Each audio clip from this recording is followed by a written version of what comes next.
Sisusi agya to memrani fo bebre kya se wa kwanfo foro so se na papa no nti no kre so wa cross carpet anam na afi so kra na yesa ahwe se agya posifo ne hot flash point o mahunu nka nenso ye beye ne part 2 na de aka bia ya ye ne futu France ya boaboa ye ho a ya wada yanka bia nhim ye nyina ya koye nwuma so wia be se dumienu ho kono afi de in fact be du ba ko pam ko dumienu no wo hwa no anya call no kre sa de dia de ye titie ni mu so matia na ejamon amuyen semchofo esia yenso de ye titie no but obi an hye danim ene die ukopire ho otuma mpomrika uto na ye mpese bebo nkrofo uto enti momi entwen eni ejebo be se dumienu de na nke oh enye no kre oh there be aha enye possible oh there be oh ne ho eden na nso di oni papa ye ne no na ba mo wu so peye enti di opeye enya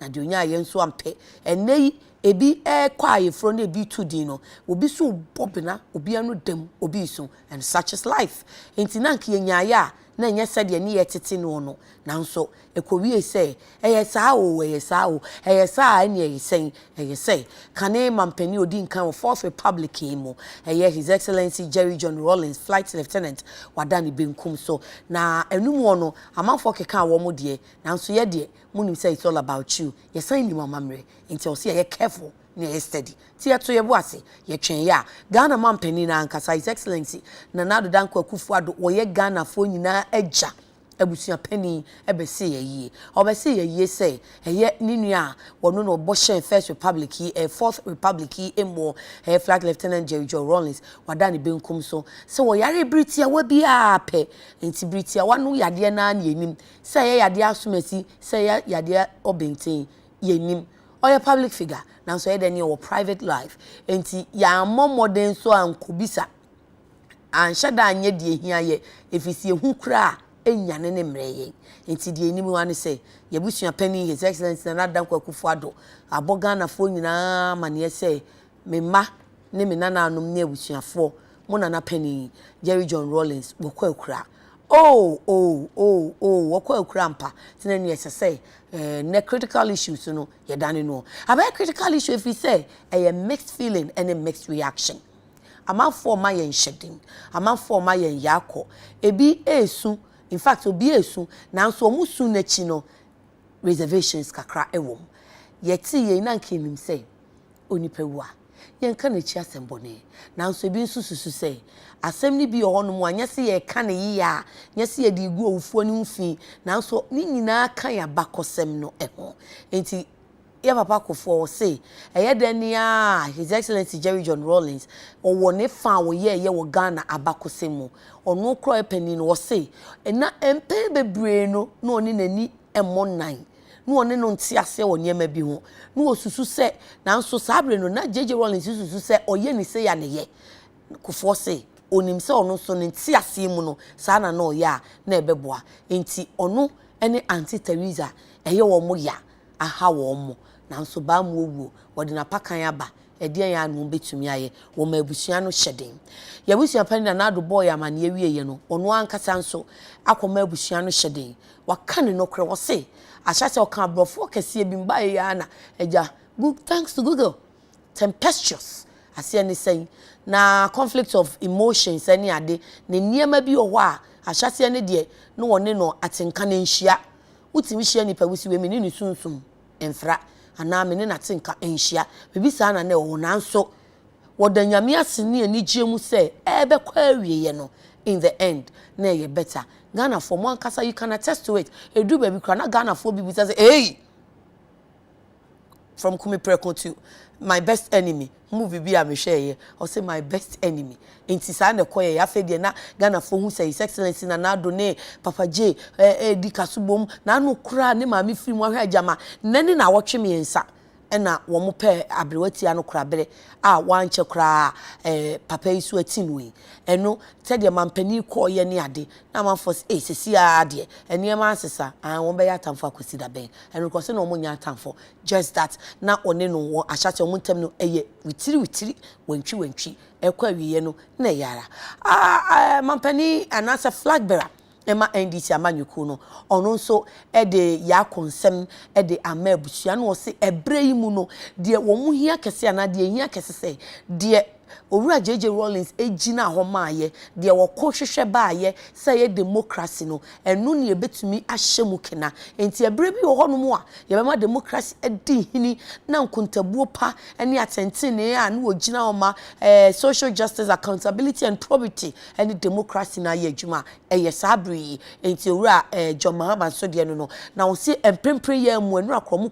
committee meeting wo mate committee wo be hwe say wo mu ne abusua ene aban ebedi kasubom na wo mo aboa ama eyiyo a esefata na wo kwa asamado na yo mane a watumi aboa amane ye se ampa ba bia me free bati asefo mu wo mu gya me kwan hyemani monyam a esefata a former head of state enti osesa pepe no mbeye eche wona na me wofa hena General Mosquito di bibia betua wo kakra ansem twofo nso di aba yesu na nso ni nyina aka ho a ema nkomo ne yede General Mosquito se dia wo se hey MPP fo mu duebo ade na ayese mu kra mu su da fom jam papai eche kunafo no you are crying more than the bereaved enti ade enti na ewo se omo ye ni sa na we no nso obi sunja obi ana se ehwehwe ni musun wom ai se obi akwa yi aso bokona mami ei ejei papai udimi ja wani o ye wan odidi mami video ba mi o wa mi o ye we di enkansa wo he wakwa asante ye da omo bob na ne sa na wagina kona na wa choke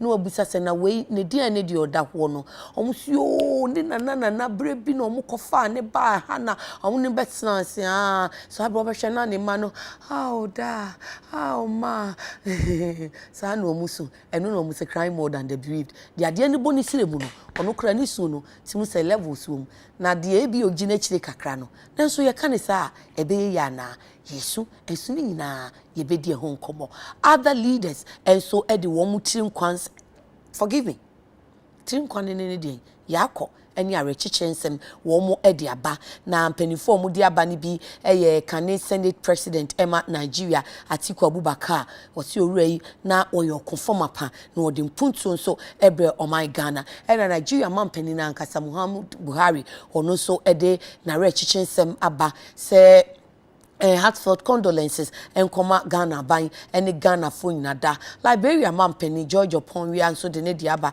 George we asi oh Ghana phone shedi openi wo boa yen papa ebra yen so ye kobra na emu ehye ene adane emu ne de tete saa no na wo boa yen ama enne ba bia Liberia gina bia no openi modern mo ene ne moa enso eka ho na first lady so ye Mama Rebecca Kufuado wono so atwiti se oh ebra yesu ye jam papa je no yen kai wo kunafo nso wonim se papa no one na yire de nana no onsi ne fom kra enti eno nso yen kai maame no na yen kan che ne se onhyede na nyame no a oye kunafo kunu no onyame na ebehwe no chairperson Musa Fakumama ono so de ne de aba ono so ma abusuafo ene Ghanafo nyina wo ma yen hyeden former UK ambassador John Benjamin ono so atwiti se na nakonadu ene Senator Rawlings wonum nyina enhyede nti abusuafo ene amanfo amanoni ne abrochefo ni efiefo nso amanfo ma hyede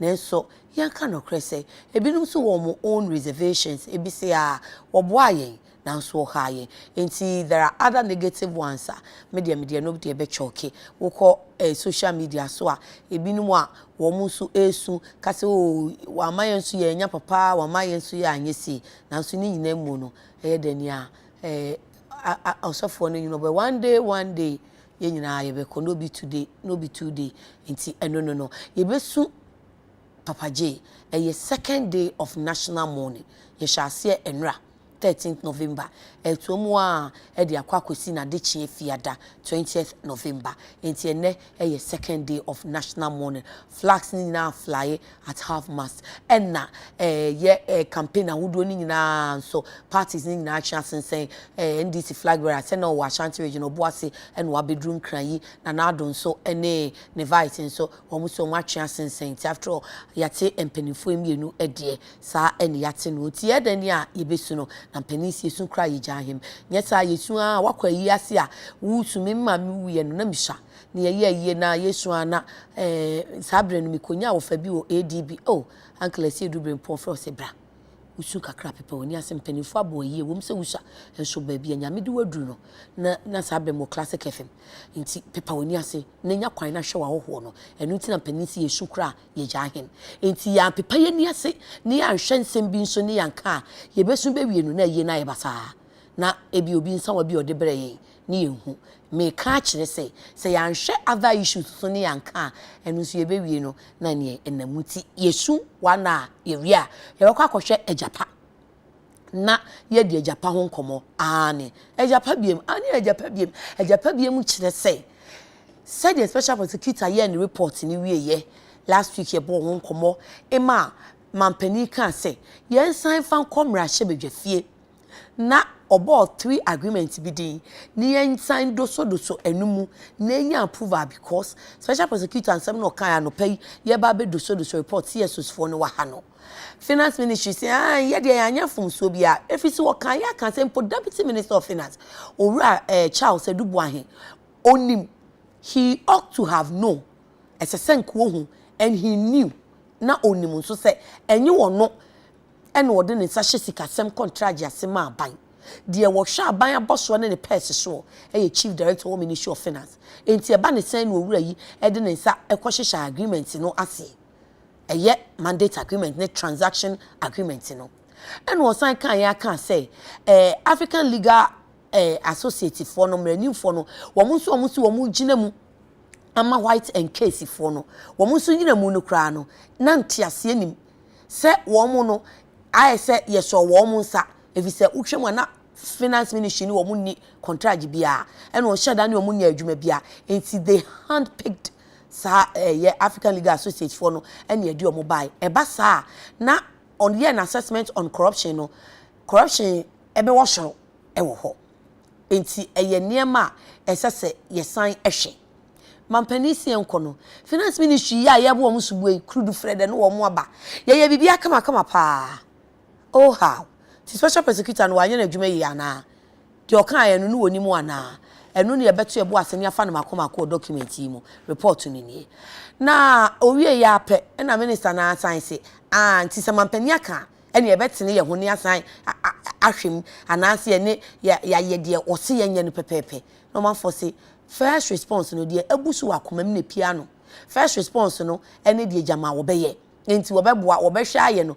anhwe ano anhwe ankoye ebi su krase na parliament ye ekwo mo hoi se no wo mo na ya wo mo stage workout minority stage workout majority so tena wo na ene ye konko ene onum twefa mu enti wo mo ankasa no they have been compromised wo mo anyo wo madwuma ye nti ye ntimi nsan trust wo mo se afa de ko mbe wo madwuma ye na no kra berebe na wo behwe mu evisa mampani letter no kra no latter part bi o kan sa ahase no si o enko parliament latter part o se ebri emu ayehyeshi ya campaign ade wo nimu mpo se emrahwe dwafie no benya bere na sa bere ya ma o matimi ahwemu a enti nko no de wo susu se we nyina akwa awie ya we nyina make ye peak season ai wo mu na se to abone abato no ekwa awie ya enti eno so kra ya asem se anso mampani kasi su dia pendwan se ensan enkomra hwe dwafiefo we yi ho ana asem na hwe dwafiefo frɛ beba because as for parliament he made reference to parliament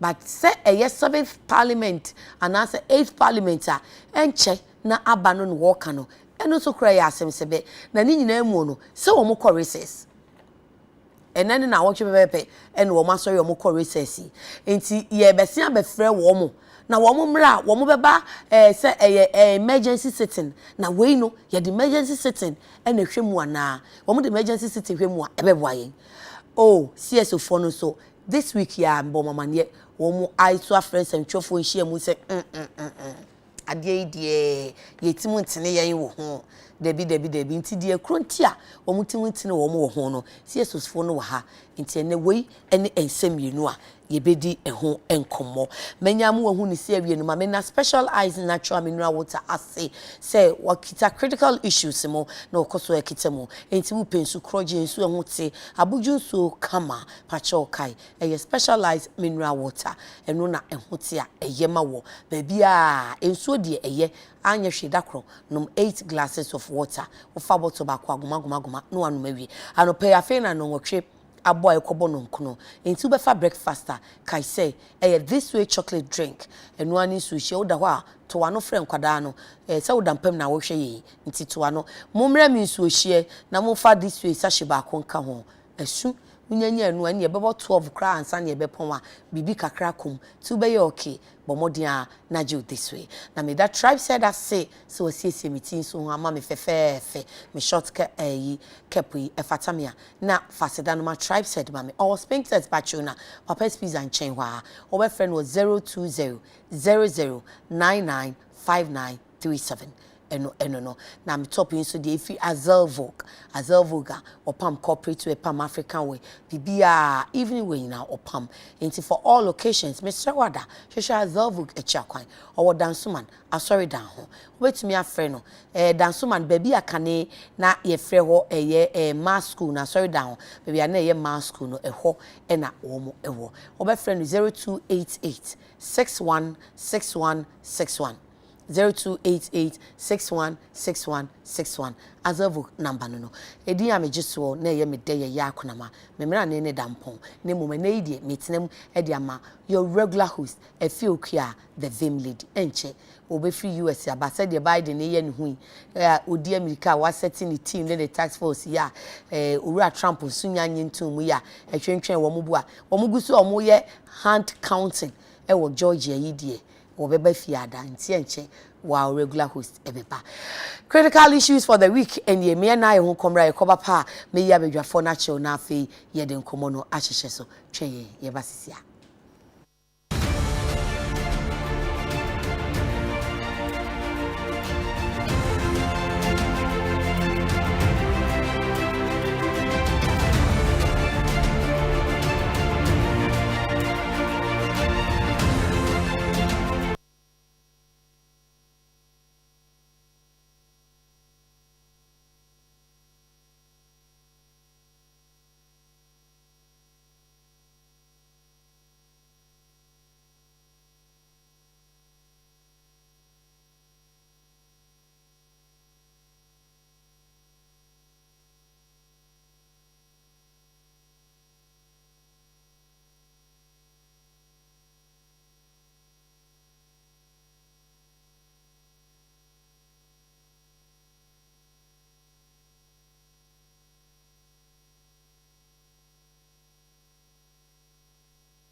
From a mammy as minimum fufu pa. Yet estate and swallow true be at the crowd. Near wolf. As you say, dear, men hono quite panel, tintin no, a chum, and one neat fufu. So when young quite pebby bosswa, a humanist. Neat fufu is available in 3 different tastes: neat plantain, neat cocoyam, and neat yam. Neat fufu is well packaged and so easy to prepare. So whether plantain, cocoyam, or yam, same preparation. In just 5 minutes, your tasty fufu is ready. Under 5 minutes. Neat fufu se manum bread, nabi, we young grandpa be bosswa, manesi. The tasty dana, humanesi. 5 minutes pet nabbing, humanesi. Neat fufu is so.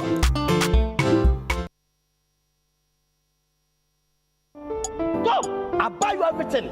Even your bodies, I buy it for you. I buy you this way, and I do you so share.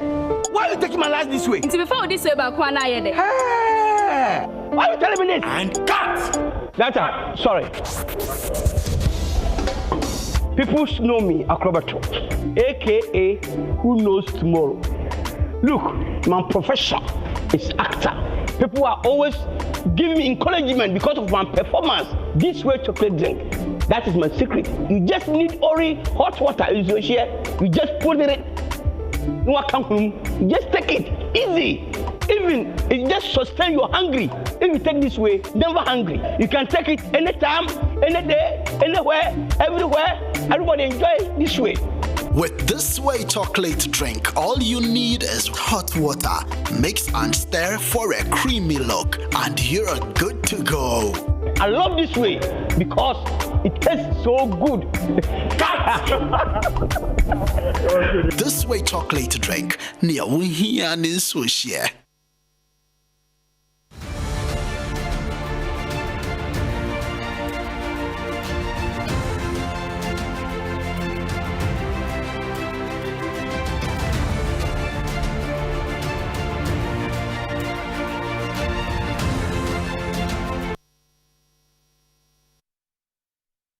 Habishan for your mamumosa machaya mi adan ho akwaba ye critical issues and memenda 14th November 2020 quickly ansana meyi me guest na chew no me fan krata abedwaso no enche said ye be abehu se na memenda ye dani ankrata abedwaso daily graphic Mahama others pay tribute to late former president.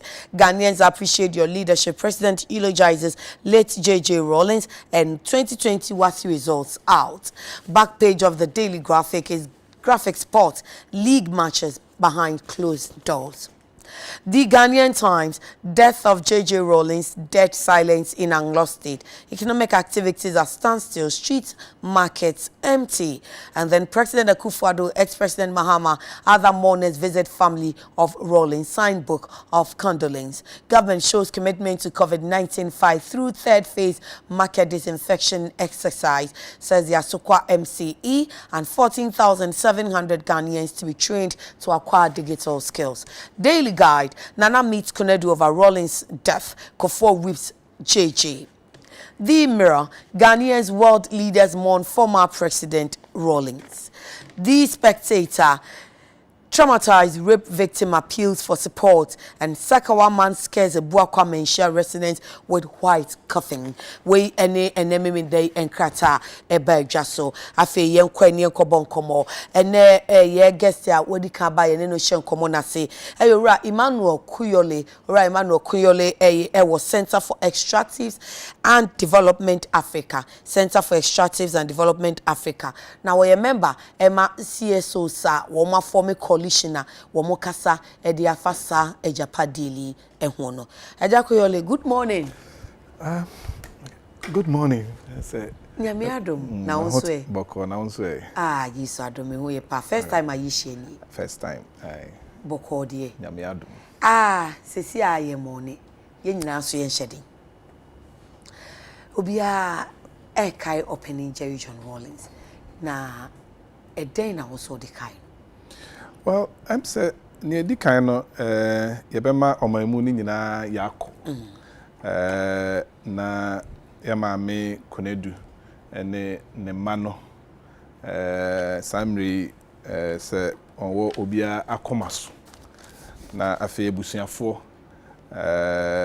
amanyoku a odon mu oman Ghana and to some extent no cry because Africa nyina if you say no your mampanyi ewo Ghana mamu mu no ye wache ewom enti ye maye nyina yakọ owo die eyade a se enyawo na oba wiase a ese akuntabuo mu no ohu se eka ye ne anyame ahyehya amaye no eho eno nti aba ne sei no ye beka se nyame ema no krabre papa ema yen na nia me mom no meka fa ho ne se oyo obi a se oye political leader ntino obi bia wedi be se mfie eduanan e wo Ghana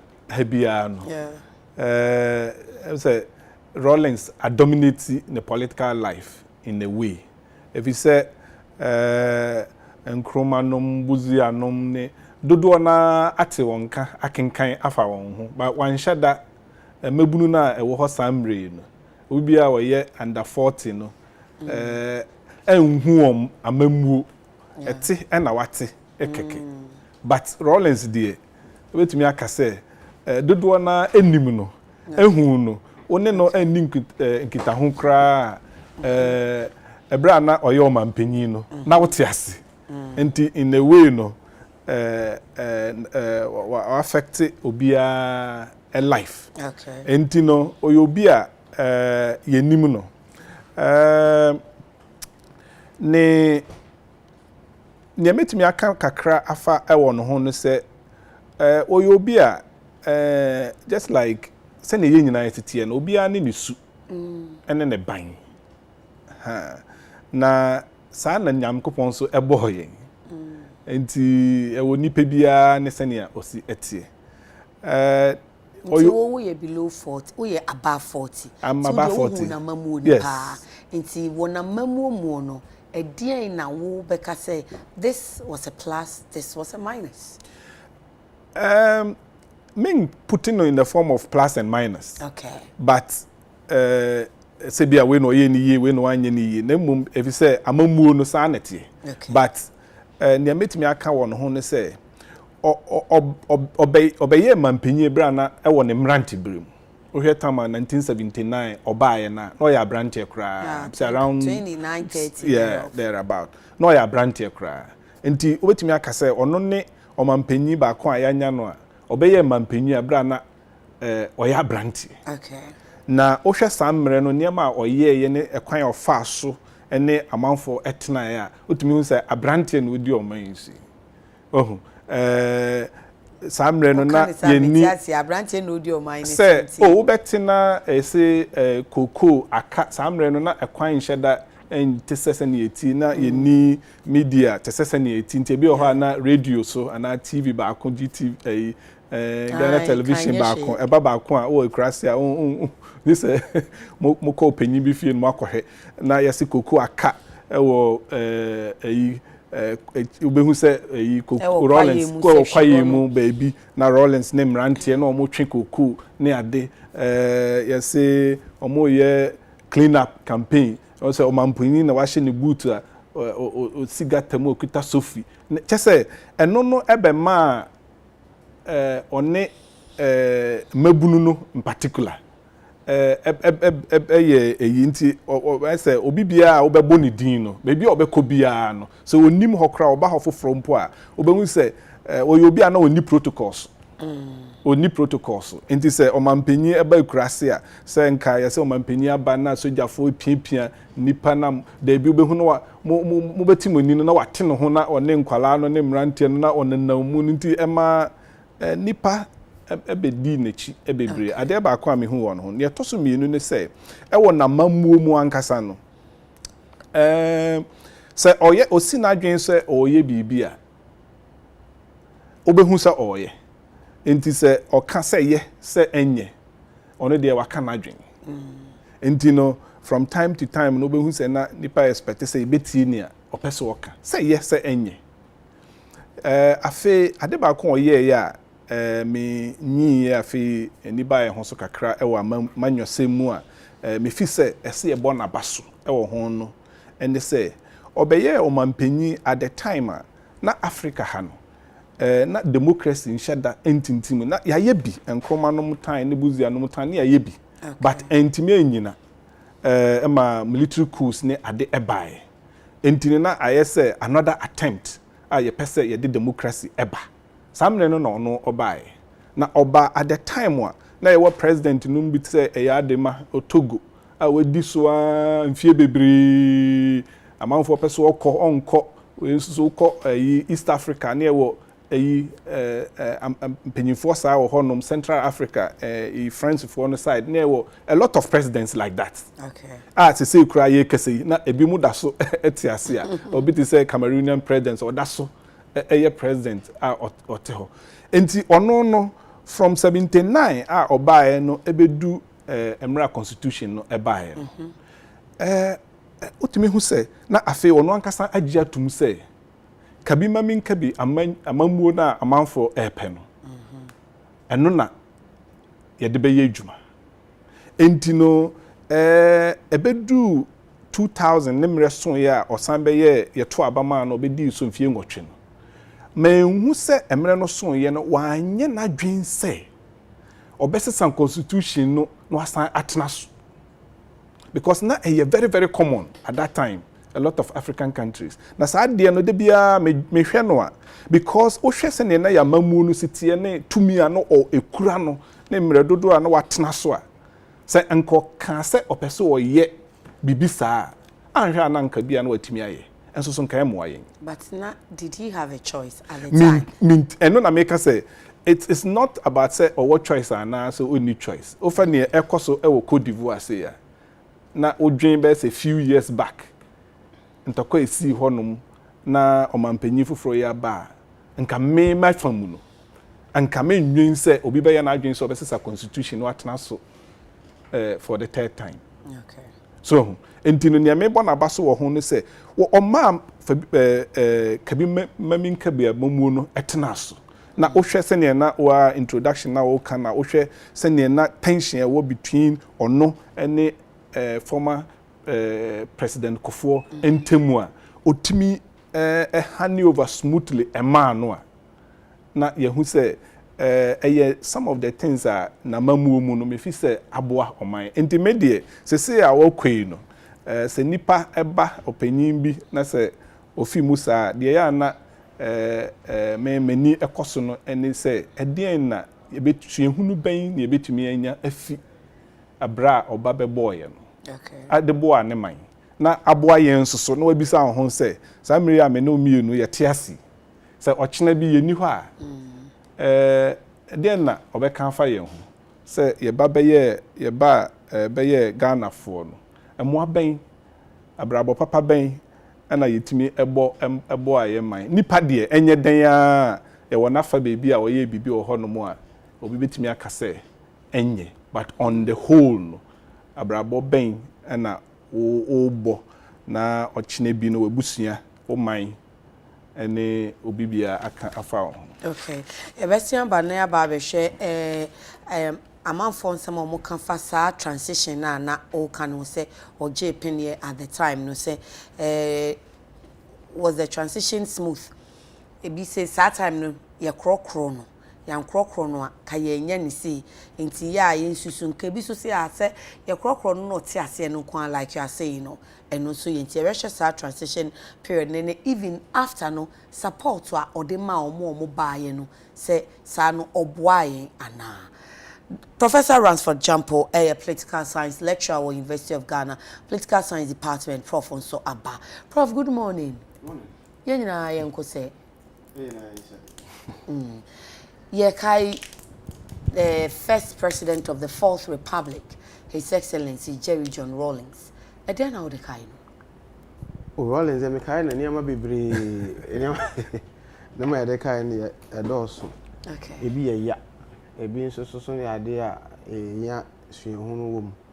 Na ne ewo ho ne say nkofo bebre, in fact the bulk of Ghana's voting population or more young people no omo nim Rawlings.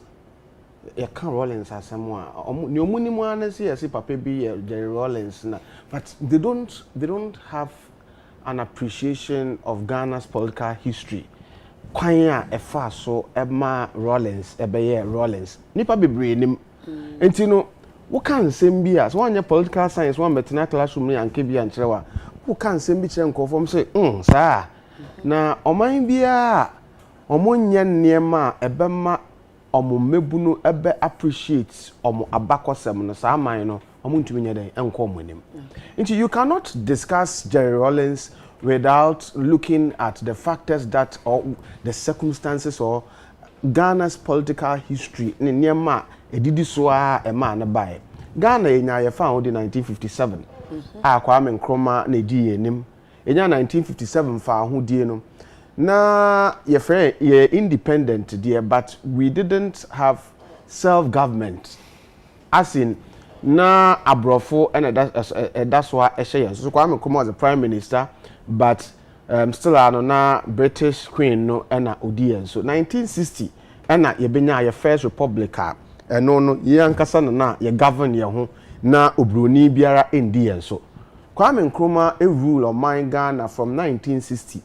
1966 and a soldier for a free fanom ne J. Ankranom ekotu Kwame Nkrumah aban eguye Okay. say almost waye niema bebre oya too over ambitious, he was a dictator, he was corrupt and all that. Almost jina asa kwan no so na soja for omutu na aban eguye.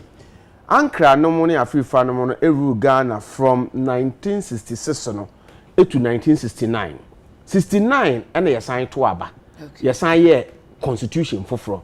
69 ye to aba ye constitution foforo no. Dr. K. Buzia and I prime minister and Edward Akufo-Addo the president. See, that was the Second Republic. The Second Republic. Okay. Second Republic na 69 Buzia ebedi so no. Buzia etna so from 1969 72 and Kutu Champon one asojafo ebetu Buzia aban eguye. No more establish the National Redemption Council. National Redemption Council no erulu kakra no mu change di no koye Supreme Military Council 1. SMC 1. Enti General Champon so ni asojafo nso erulu Ghana edu bebi kra no from 1972 to I think 1978 edu bebi kra sojafo no rule kakra no mo dia police for beka ho afi omo say we union government yemfa asojafo a police for and a civilians in number together na yenya yem rule say na be ya anka yensesa aben mu na so obi all inclusive government na oye union government yekoye referendum see ye pa na yempe na me say ye defeated the idea say be union government into a champion na so no so betina so no kalabule economic hardships corruption na se for cause bebre na a champion kasa ne nkofo ni omo ebu oman no omo ye what we call palace school eto de bia ye ku a nipa bi wu kunkum binum ne nasefo but palace school no de ne omo ye ne se ono ani bodyguard no asojafo ni bi etwe eyi on bodyguard ni fi no ho ana omo de a champion ko she bi no se science fi ne ko no wonye head of state bi no sign ene ejare pia no ko she ne kura ase ena FWK Akufu ebaye ebetu obedi a champon ade from 1978 to around 79 no almost establish what they call the Supreme Military Council 2 79 and the Supreme Military Council 2 no 79 no na so omadwen say ye ntotoye manka ye Third Republic I be sha say 1980 no ye be ye Third Republic ye be to aba na sefo ana JJ Rawlings ebae na JJ Rawlings ebae no nastila no ofo say FWK na nkofo sojafo no amakasa chese ye chese na ebuo ne respect na ye de ma asojafo na akofom afa junior ranks in the military no na omu ni ebuo bi chese no omubu efu chese niam bebre wo ho na achampon na aban ya na ama nkofo no nkwala ni amoesu de no mu nyina abu efu akufa na champon se na akufa be ye champon efi dabi niam achampon ye ya na edi ebufuo baaye no eno na ema akufu den ebaaye na akufu baaye no na nka nkofo ohwe kwan se nka obeye niam bi radical ebema be restore the confidence in the military na se for obeye changes bi na se for okay ya no aka ne twia mam enso ono so baaye no em say ono so na minim se kokoasa o se na Rawlings na no pen bibia ya na se na ebufo na wo too much but na nka kakra na nkomo so de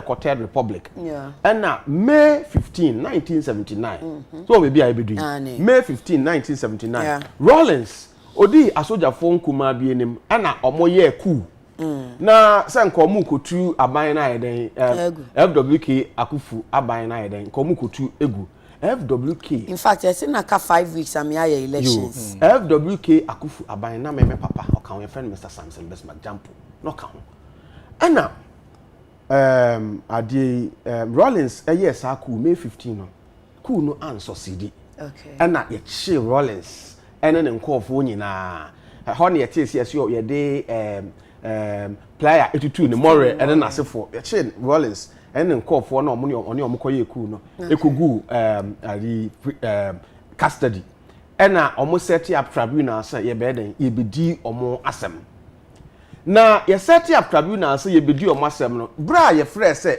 ye di asem no Rawlings sorry ewo tribunal ho ana o say Munya me nkofo no, munya me nkofo no nyina.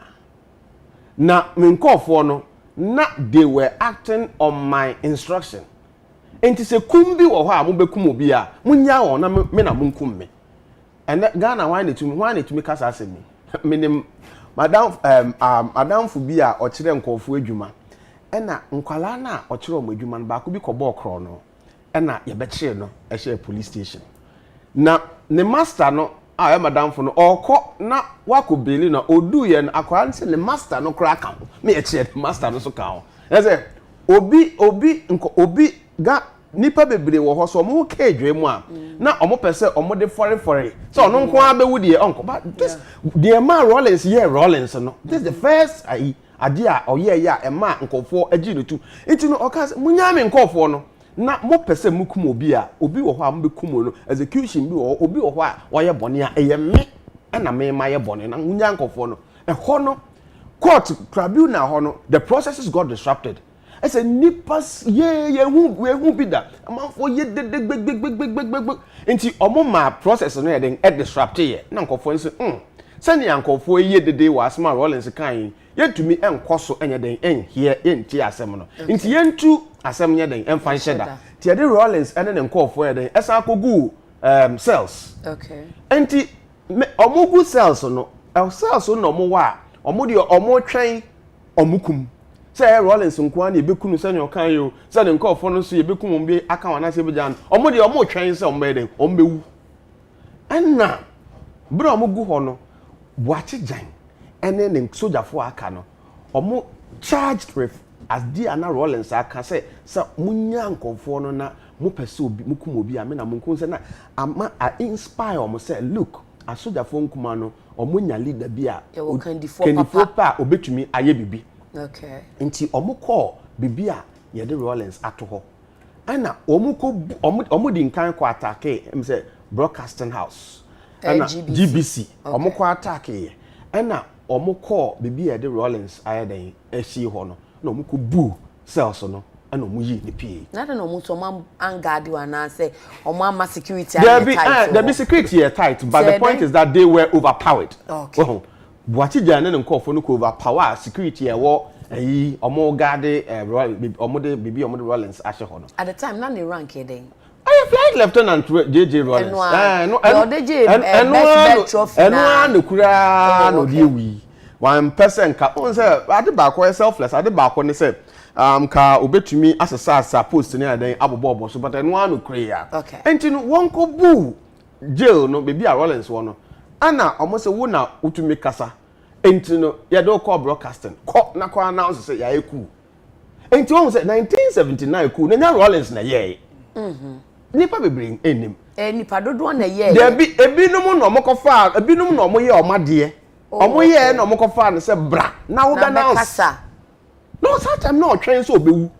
That is the reason why na Bwachija na sasasi Bwachija na omudi ya no mokasa na omudi nkan ko attack the various installations na be a resistance be ya no Bwachija ne nkofo na ko make sure so mo overpower ho nti omu call ye overpower GBC ne na asefo a nkaefo no de na chese enya ayekoko nti omu overpower no mo de no esi akonkon se yenko na ko announce nti on de ne dia ne say go and speak o announce ye say yayeku mu a mo bon nkofo report to the nearest police station wuni me say wonye ebone ha enwane wa ebone nso so a ene epebebi fa ene na sefo keka asansem ne nyina nti ho ana me papa oso o ka kire akufu say sani ya papa e kase yi anhwe yi a obekunkum ye nyina nti yen pe bebe mfa na akufusi ono onye hwe na onko nti papa say ono no fi Ghana no 1 week time na echi akufu na ebo no tu ne nkofo ekumo mo eyo papa besma jam sa otiase we di etesis otiase in fact that Rollins wu ye no me call social media ko chocho ne ma fefefe me Kristo ni nyama bi wo ha me re fipo ko chocho ni ma fefefe what he stands for or what he stood for chocho ni nyina na obi twen ma age nyina nse ewo mu se onipa ewu a enka ne chia bone de but enkofo bi nso edi yaw ti o ka sa na me kra me call privately catch them so ye ntwa sa asem no so na nenwumbre no na me frɛ papa waba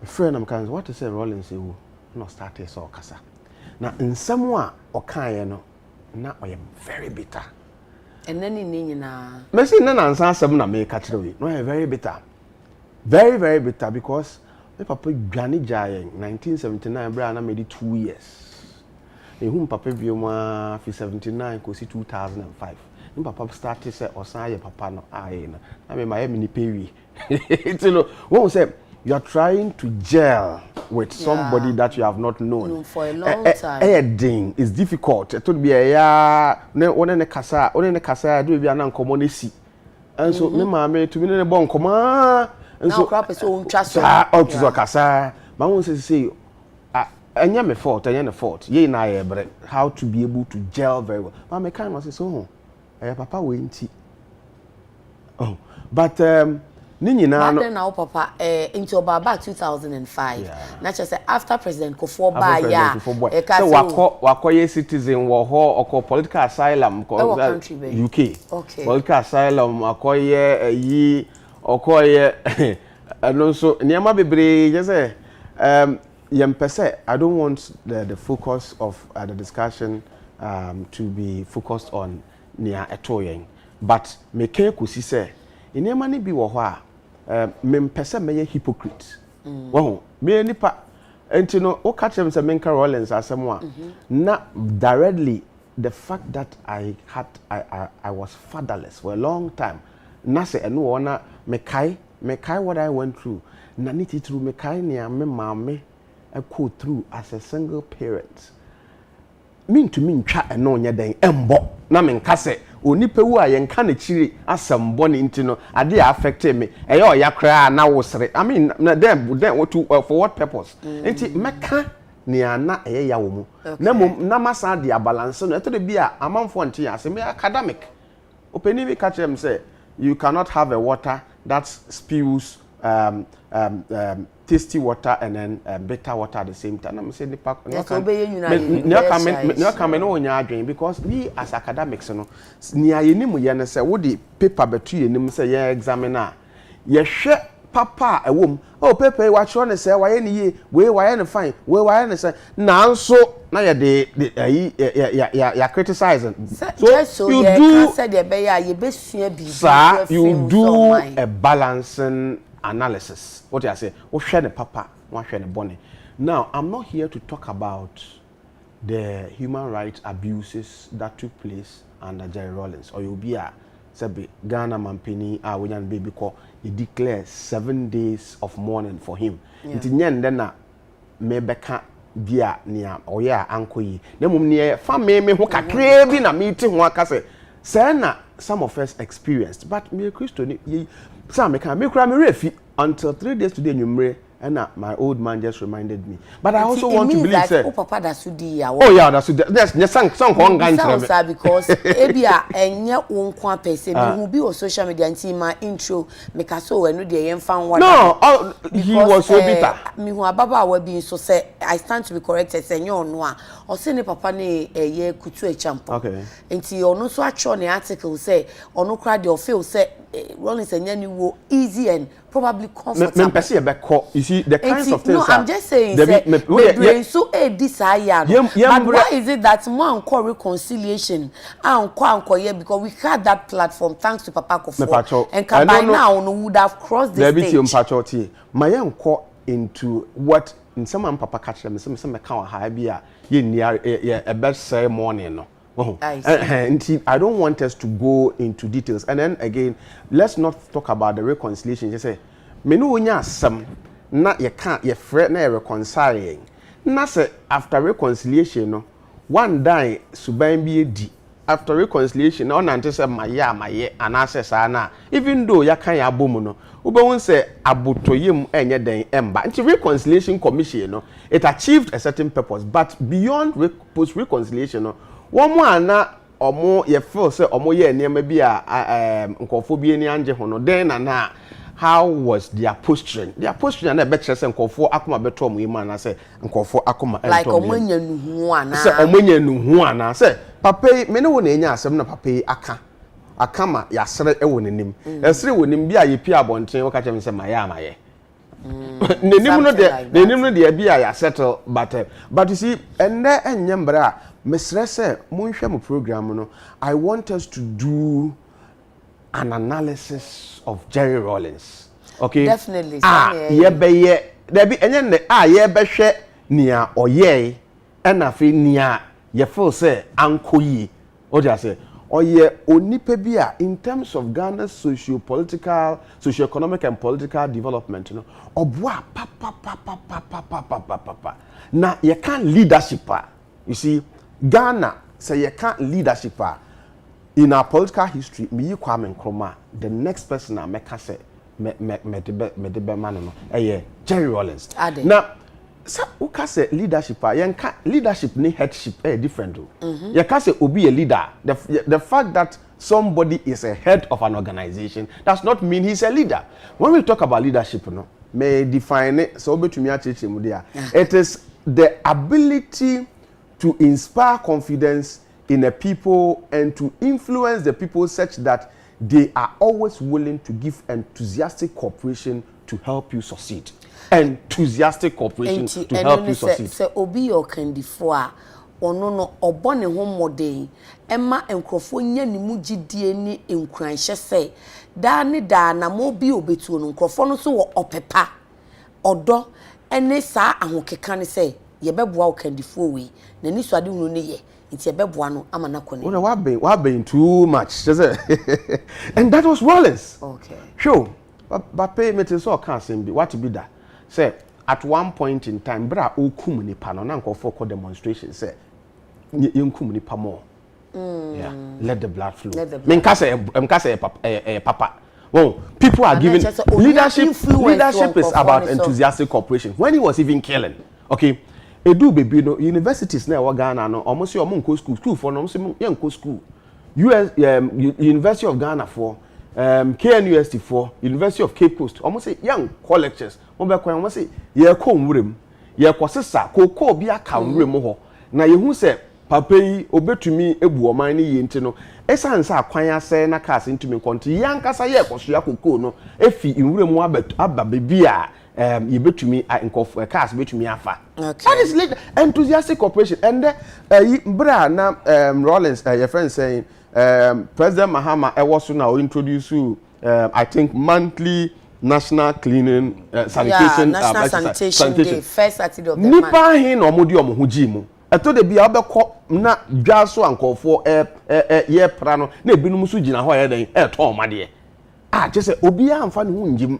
Hu say enthusiastic cooperation from the populace no anyone and the president na Akufo-Addo yankasa ye yare a abaye so a all ka say monfa mask enhye no ebeya man yankasa no are we cooperating? Is it not the season and that time? They say Sabri nebi and nani panon also 1, 2 no omani miemro so say and then I to say Western world when I so I had say so and I know my right and Rawlings yes sir because and yes and any because you see he had demonstrated selflessness and he had identified himself with the masses on several fronts. Rawlings so corners ye train kwanya osifi ne car no ko so mo se yenye ye titi got mu a onu yankasa eruo ne sleeves and the presidents are here na wo Ghana after Rawlings ko se ye titi got mu a obesie fi ne car mo esi got mu so onu so the 8 into wo hwe se o mampani esi got mu otimu a ene ye wo kura de ene obetia amade ache migina Madina Zongo Junction I think in 1996 or 95 we call classes bi ho and ye peka me peka kofi and Rawlings the convoy me so mo ko pediase na odu Zongo Junction no gina convoy no see form no ma me bi ton kokko ne nkache and ko so to bi ti ma me no see in just o man ti so won say Rawlings so say ene fa ne nyina akra ko say wo na wo to bi dia say da bi no fa me no bi na o man is kind of coy. Oh, so these things you know a man no identify with the masses said na okay bibia eno innate quality ana if oni ye kura wona say ni video bi e ba ye o tifie ya em say nche kura traffic baby em say isle go no agina na agina afi boys na dey Papa J em say hey gina try Papa J direct charisma you see charisma a gift charisma a gift onipa ewo a man to me ye bibi and charisma also manifests in oration senia wutumi kasa wo nti won say you prepare speech man say onko kenkan a oya na say mo asma amakan na de ato nchen na onu ankasa ne wo na adwumitim no akaka na adwen no ko and in terms of so being proactive and dealing with problems you know onyo bi a ye adwuma wo abanye adwuma mu a obehu ade bi kitwe bi a wo pese wo ye yes koha air condition minimum say a 2 series minimum say o market 2 series ubon say yes procurement kofa air condition a wonim say 2 series when e to am 20 series o fa mra kwan no so be 20 series ti fa nema kwan bi ono mpesa e ba say this is the problem that the people are facing now command it straight away do it you see he is the author of Ghana's longest surviving republic. Okay. Fourth republic. Me year political history from 1957 up to 1992 no where on the average each of the republics lasted on the average for about 3-4 years.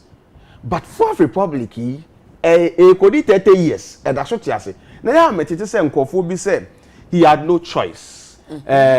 Anka wamfamba anka yempen. Look, there were pro-democracy forces within the body politic who were agitating that we should democratize. And then also in the developed world, you know, they had what they called application of political conditionality as a requirement to receive aid. Oh, no, but the structural adjustment program aba. Structural adjustment program na yedi edwuma no say ebeboa no. Na structural adjustment program in many developing countries it was not working. But when you compare other developed countries, it was working. To your more, don't say, come say, me say, Nintia structural adjustment program, and said that any juma and they say, countries are any juma, they are also not democratic. Okay. And let all these countries democratize so that democracy can be used to democratize and aid na for. So these were two factors, internal factors and then external factors are now put to pressure all and so say undemocratize it. But the point is that he could have called their bluff. There are other developing countries around the time omoka say ye democratize it, damn the consequence. Okombeba ahochirebeba many mebusuanfo de yen succumb, and you know politicians sometimes tend to be self-seeking, self-perpetuating and self-aggrandizing cabals. They don't care. And so maybe this one was a military man who has become a politician. No. I'm saying initially he wasn't a politician. No, yes. No, he's soldier. Or by and America say, corruption in Yamana elkoso nenye. Enti ashase no onye soldier. He only onye politician. Or transitive by America say, bra na onye soldier, onye politician, onye civilian no kra no ye soldier no. Sa bra no kra na nkobetumi aka say me soldier ni nteme nya de me makwan. Okay. What yes? Ade wetu aban egu, aban kra wetu egu na tena so aka say me mo ka me ntie na me nya de. Wo etino makwan ana no contest election. Sa 92 election na de eno de na agro bi na edi. You can't have an election we are footballer, we are referee, we are linesman, we are match commissioner, we are supporter, we are spectator, we are BBA, and the about one. Say a young for basis say na only choice because na it is a mania. Minisha me nti okay mo se yen kwa ye beko na ye behwe enti opaque ballot box ID card ye tamprint ene sa niama ni nyina ye niama he had a choice along that line. He had a choice. He could have decided say I don't know kra me nye ballot box say you opaque or transparent kra me fam ma eno so nkam be den ye be ye nanso ye wo evidence nkofo ye abai no repress you call them into submission na sefo entino omanpani Dada Rollins why be hwe make I say bra na President Mills president no I was the single person na me department na me criticize Rollins pa but me feel say na on atamos kwan ma atamos enya ni so ye nti no embre bi am say was it last year last year or 2 years ago na me ne mpenifo bi ye research bi on democratic devolution in Ghana na ye ka say there should be election of MMDCs or partisan business and as part of the process na ye interview amampeni dada na eja kupie amampeni Rollins efie na me show I say hey papa ya na me bonichi and so ya kwa so obi a introduce we or say na me so be bom dey mo be no hwe me dem na o smile ye la wanka she am say papa is a smile as it say and you know for me we are not and enyem bra especially bra ye di one week of morning enyem bra me pese ye ka ye an analysis in a manner that also looks into some of his ills. I don't want us to do that. We are mourning him. Let's do that. Opa, is anywhere. Yantrase. I don't know. You bet to me a detailed analysis about Rollins, looking at some of the things that happened, and the fact one that time the fact that we would take issues with. Look, Rollins was smart. Well, I did be a Rollins. In the Fourth Republic, omunya na so muntu mi say, "Oh no, say no nim." So he surrounded himself with people who knew more. What you say? Okay. To justice here fana num chachuchi kata num ahoys num na sefo. And the leaders ni bebre no surround omo with people omo leaders no any better than. Enti je say bia wo na wo ka kire omo. Wo ye leader, wo pese wo so si dia. Hwehwe nkofo a omo nim sen wo. Omo hwe wani mo maka cho sa de we ya ye de mo ade na ye no maka cho pain ye remember but then ye best bisa said did he meet the expectation of Nkrofona na omo budget so junior Jesus na ansana no Mr. Kuyole yensha sa transition time no e free sabre hu se na ye me introduce say first president of the Fourth Republic. Right. Indeed, president so all see a year one statement in no sa eno kan ye. Ebinum ese oye Fourth Republic father of democracy. Yemfa sa accolade no emano anasanyi ono nko ano ye. Oh, sebe ono na oda form sese nti ono ho asam na ye ka but amamu nya ade anipa ba ko betimi aye nti enye dan a ebinum so ewo ho a omoboaye but ono no da form ntina ase ye bonidin na before me respond no ade ba ko a Prof Jampo kan ya pese ye na yesuahunu na ye advocate na etimi ye ne se oman particularly in Ghana has ye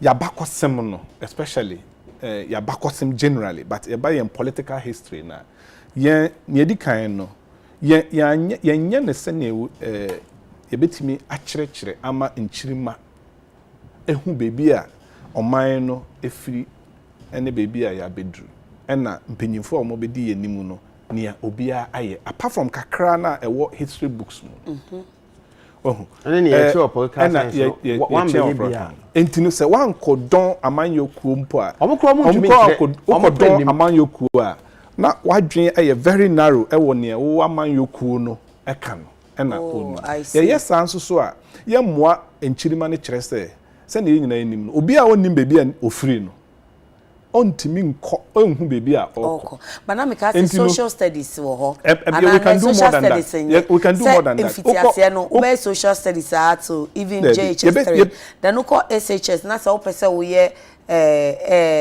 how do you call it history na fe wakwakoye arts no why your history. Yeah, that's one way of doing it. A crime back on, but you are crime for a bit media account na aboama na SCP. Ebi ne to say museums, political museums. Okay.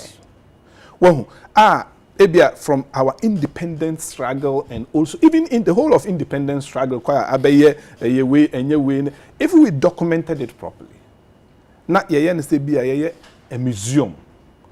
Nipa bitimi akoho. Uko South Africa apartheid.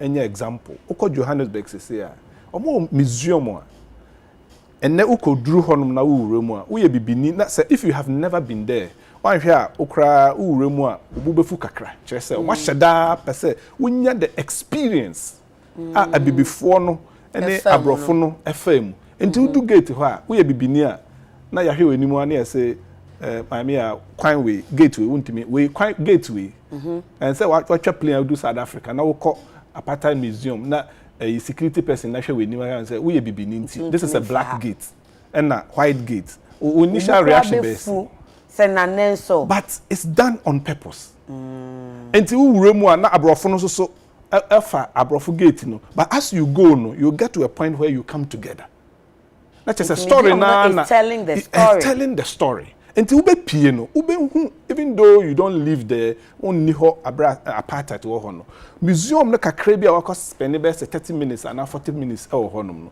it gives you an experience near nipa no efemu during the segregation. That's true. Say yetimi e document yen abakosem no in museums enti nkwala no ka se omukọ KG omukọ excursion oh na ye de omako wuram they understand it, they imbibe it eboa ema unity ba omanum enti niam ni bi wo ho a on say there na profika about a year on here then enokre me no around 79 na me share enyi sa but I was matured enough to know what was going on to me who say nipa breye bi mo breye pa ewo within the but in the same way if you go back well sisese school ya o kan na no na me hu dey tu nkroma no ai me hu ma me be picture ya de beto one of the papers so I said I'm say she's now about 80 or something years they no kita flowers na bomb no ewo mu Kulumbu assassination attempt the woman is still alive. Oh, sabe no ya akwala nso. Akwala ona no kita bouquet flower. Bomb ne shemu ana woni mu no. Yeah. So even though until wontimi nka nkroma ho asem a onka ma me no ho asem ono no da so tene ya wo mu. Up to today ohu dem kire no. And there were several other coups before 79 until ewo political history no baby ayedui as on mine e betimi decide say we want to say fourth republican agina but we need to tell the history say na be ya ochine bi no so obi de ekọ ye chia ye hu say kwan we ya fasoda. It's interesting because already now the system is politically polarized. Yeah. And it's a science about the can and fam. Oh, Debbie. Yeah, do baby. I bet me a jia to mu say. Ade way and can ye mom let it unite us more than a bit divide. It's polarized because ebi oha is lack of knowledge. Ebi oha inim na ye nim ntra. It's something that odi kan kan. People bebre oho no mo they don't know the history. So, and in all can say any of these issues a CI, you have to put it in context at the time. At the time I didn't see 79 when they can yeah, well, radio station. Did we even have a radio station? Radio station Radio 1, GBC radio in a television TV station Bakope. Yeah. Apart from Accra ni Kumasi and the ebi atakra de no. And the enru baby ao. Okay. Enti wote outside of any of these areas wonnim ne ekoso enti wo pese wote ne eko oman eko wo so oman no mu a this wotwini wo radio eto GBC news at 1 o'clock that time na otakasa oh na ne opese wo kan no waka enti enne no nyama asesa but we need to make sure say you document your history enti enne na pese me can say we need to document that but in different form not just only in books and say be ma ye ma no omo be hunia atwem na aboyan into the future but in terms of fourth republic you know say na medi kan you know at the time around 2001 yes there was a lot of pressure say you be democratizing and also because the political opposition at the time by 2000 then ya de kakra say na yakọ 92 akọ 96 and about 2000 sorry so 92 90s no a time need dey say no kan no the opposition was strong but was relatively weak when it came to the elections because na adeno ya dada anye ye na yesan ye no foforo enti electoral commission and you can't transparent ballot boxes even can't facial recognition that technology you that time ni ho. Oh, and no me share papa bia e me ne bompo nimpo retired teacher apia bibi apia brobe or say busy at time quite fast so about in fact I recommend my easy no say that time no mu ye no symbols in the party ni symbols pe and no more the two people ni so enti no ma perfect nti say kube ana say akoko batan na ya perfect nti uboni ni say ya watu afodi ade odi akotum paper na aka no na wakwa acid sinchen na odi akotum na anane no enti he even thought said na eno kra ne no be boa ye more. Enti I mean some of the small ballot papers enti no but there was something but the person me trying to say electoral commission na transparent ballot ya sha say na ballot box na nye transparent na I said that kabisa na odi akokotum say bi demu da dance na odi bi kotum say na tie you don't know but ni nyina emu no yetimi organize elections na ne ye me da wo mu ne say you see ka opese wo hwe say nipa abrabom say nipa na itumpon na say oman abrabom say nipa na itumpon eye say waye ade bi say wanya say nipa na anya so ehunu efini wo ye no na wa improve the next time ana okay say improvement and manner or ye the same mistake or ye the same time say nipa no ekwami so betima ka say wabon or other say wabon and say or retrogress but in the case of Ghana in terms of electoral if it's 92 utimi who say ye na ye say we nye nyim free ho na ye improve ye mpe boxes are any transparent afi de any transparent boxes if you ho ye say any register no photos no na ye black and white if you ho ye say any na colored oh let's say ana ye dia beduru enne and you know there's been a lot of changes enunti na duru mre bi na ye niema bi na asen yesa ekoyechi a ya na hadwen so but near yehu ewo amanyosem so ne amamu mu ne say adenanya de a obetimi aye ni nyina awie no pay okay ade ba ko a em say Ghana has say yenya ade wo ho no so meka ne say we don't celebrate our little successes kakra na near the tutu baby phone say na we dey ni aye kwa ha kohwe say ye bibi na say eya say etimi enyamre na ye celebrate na say we dey ya de ye mo ye ho abaso na mum no yen toaso na yenye ni okay so that entino ohwe eno a one of the things otimi eboaye because ohwe some of the electoral commissioners na omo ebaye no Rollins no yi omo but ohwe nipa na se na oka nipa na oyi omo no ene ahom keka ne nimdi a omo de ye adwuma na otimi hu se nipa ne bi wo ho a omo bo ho modern se ometimi aye adwuma no ma ye ni in terms of electoral one of the nipa or that's what tiasia onwuye ese ye bona baso e ura farijan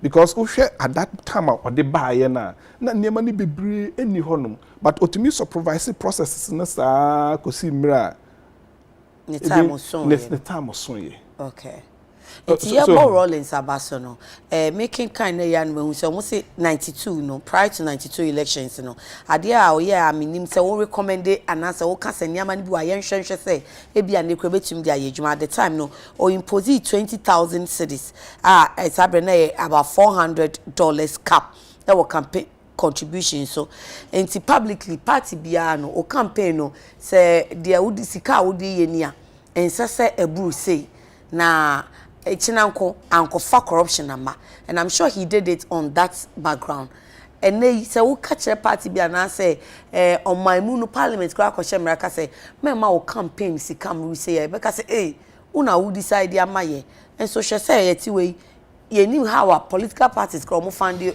omo campaign omo nyama CSOs na ye mo concern utimi busa ye hu na mu de ye hu mu nkuntawo because there's no free lunch onipa na boa wo campaign de wo ba o se wo hwe na wo hwe no and also the feeding into the corruption. Yes, Prof.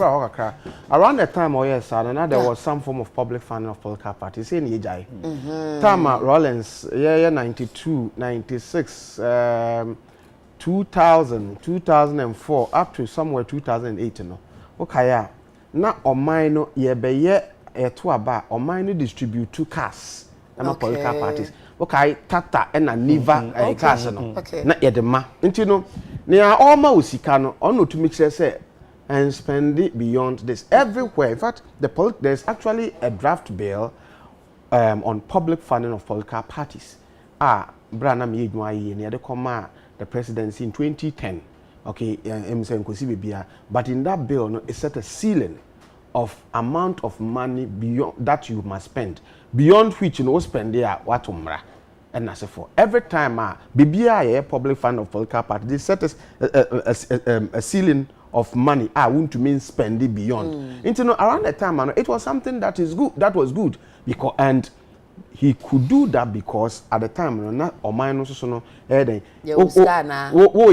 Omino was supporting political parties during election. Okay. Say I don't know any hobium. Ebe to aban Omino to check as a ma. Ebinum sa time na ebinum wo ha political parties no bi wo ha they kept themselves in existence because ye beto aba wanye ko benya tata cars no bi anamien se bi ten but the point is it was a good initiative but say na ye ko ye nemo no se ne awo kan no na your electoral processes and electoral politics no evolve and ye niema ye dey improve processes no sa but niema bi so wo ho as yentumi nye as yentumi challenges bi wo ho they still saddle us ebi na wo can say there is no public fund of political parties biom minor state no entumi more political parties in the lead up to any election apart from aye more kwan say make outline your vision on the state broadcaster crowd cast omonko because almost say aye unto omonko me my description but omonko ko private adi but again we won't say nyama bebre wo ho a challenge from 1992 enne a challenge abato aye betu a challenge me ma baako ye late start of polls from 1992 yentumi nye election yakase ye nyina yakase ye hye 7 am ye hye da voter register exhibition ankofo hu omudin wom every time ebi beba shortage of voting materials every time yenye bi me dey share electoral commission for me dey challenge you say me say from 1992 these challenges have always been there me there say ye ho nanka ele abato aye betui make sure say anye kura ese 7 am ye sha say ne be sha 7 anye kura no yen kase we num de polling materials electoral aba no ashoto wo yen sa anyema ni nyina na yen show say clearly we want to improve our electoral processes but let's not digress. Jerry Rollins digress. It's back to it. Send a papa ni bino. And I say Sabre no or the cap by why and it has been a conversation. Say me kwana me making kind of way yaka state in fund the political parties so that billboards are kese ni sika say no and a ghost fund for donors aye hu omo no so better na basa it's a way of fighting corruption. It's not just a way of fighting corruption. In fact, it's one of the tools of fighting corruption. Say ye pese katasishane proye ye tu ase year ba area ba kwa ye say ye ni ko ho pa financing political party not campaign. Just the party which has been done before or Rollins not just the party but just political financing like an say because political party financing party nankasa wo ho and afi individuals so say emra ye wo mu and waka no people are spending a lot of money and it's quite expensive. I say beside who say how are they being financed? Because there are several routes. Either send pano use ono ankasa nesika our CV and I say akobo besia and I say aban no ene so na sene aban so obi asen there ogana be say ye hwe options no okay afi anase obi ene financing say aban em finance obi ade ye no free mu a nipa na omogina no ahe ena ewo omo ankasa omo resources a omo de ye nia yehu ena parties na ankasa no you they have the money. If they don't have the money, let's just say that the other only option I wo the major is that they are being financed from other sources. Yes, you nim say Ghana has say nipa bebre entua omo party dues.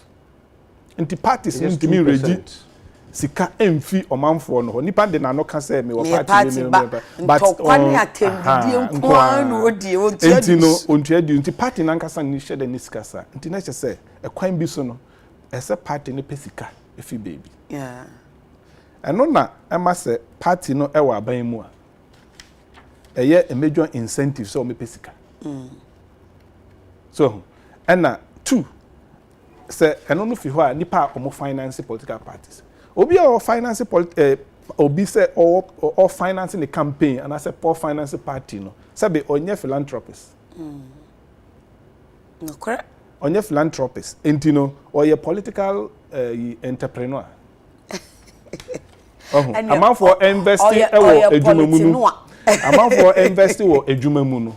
Enuma mu ne ade no no de ne sika invest in the processes. Okay. It is a party no e win na afi waba. Enunti na emre bebre no obekọ baby onam na yesi ebeye gata na wahu se contractor bi gina honom wa wo hwe ni Sophie a odigina ho na oye kwan na obehu se gata yi ayeye wonye engineer nanso wonim se and within 3 months gata yi be ye free adenti na yede adwuma na hye nensa abra onye qualified contractor it's because oye contribution bi nti ye ma no na ono so de atenika. Okay. And also, and there were a lot of problems with your procurement processes. And to say, per se, address procurement processes now. Challenges be brave a woman na a boy may address a catasheni a prayer. I say, asma wako bosi, meya. I say, it's me, a may ni a coho. Na your sheseni a bit me a finance parties. And it's a ceiling binia, ye did. Ebeto ho say bia untimi o person ko DMP person di president ceiling we you cannot exceed it. Okay. Let's not reinvent the wheel. Me say political parties nankasa ma menka se mention President Kufuor Onwui or can say be 2006 2007 or say now we have all agreed that there should be public funding of political parties. Now let's think about how we can do it. The idea of public funding of political parties, you know, would be so better someone we introduce you first when they were in power. We introduce you first. Now I say or the idea na buy na omodwe ho am say 1992 Rollins time na. Yeah. Idea near papa.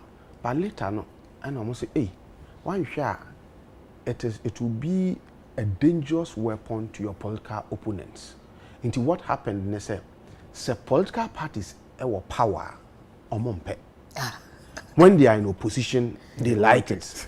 Well, but this, regardless of this, almost between 2006 up to 2009, they had a draft public funding of political parties bill. NDC for sign, MPP for sign, PNC for sign, CPP for sign, other political parties are signed. Your copy. Somebody come. President Mills, around that time, he was a president. He said he forwarded the 2 bills in the coin. Presidential transition bill. No? Okay. Yeah, political parties in the drawer. And no, and a public funding of political parties, 2 near the coin. And a bako a year, a juma, and a bako dear, maybe a but it is there. It is not a matter of people thinking ignorantly, say, we're being caught in a political parties, na emphasis come fandium. It's not like that. Sure.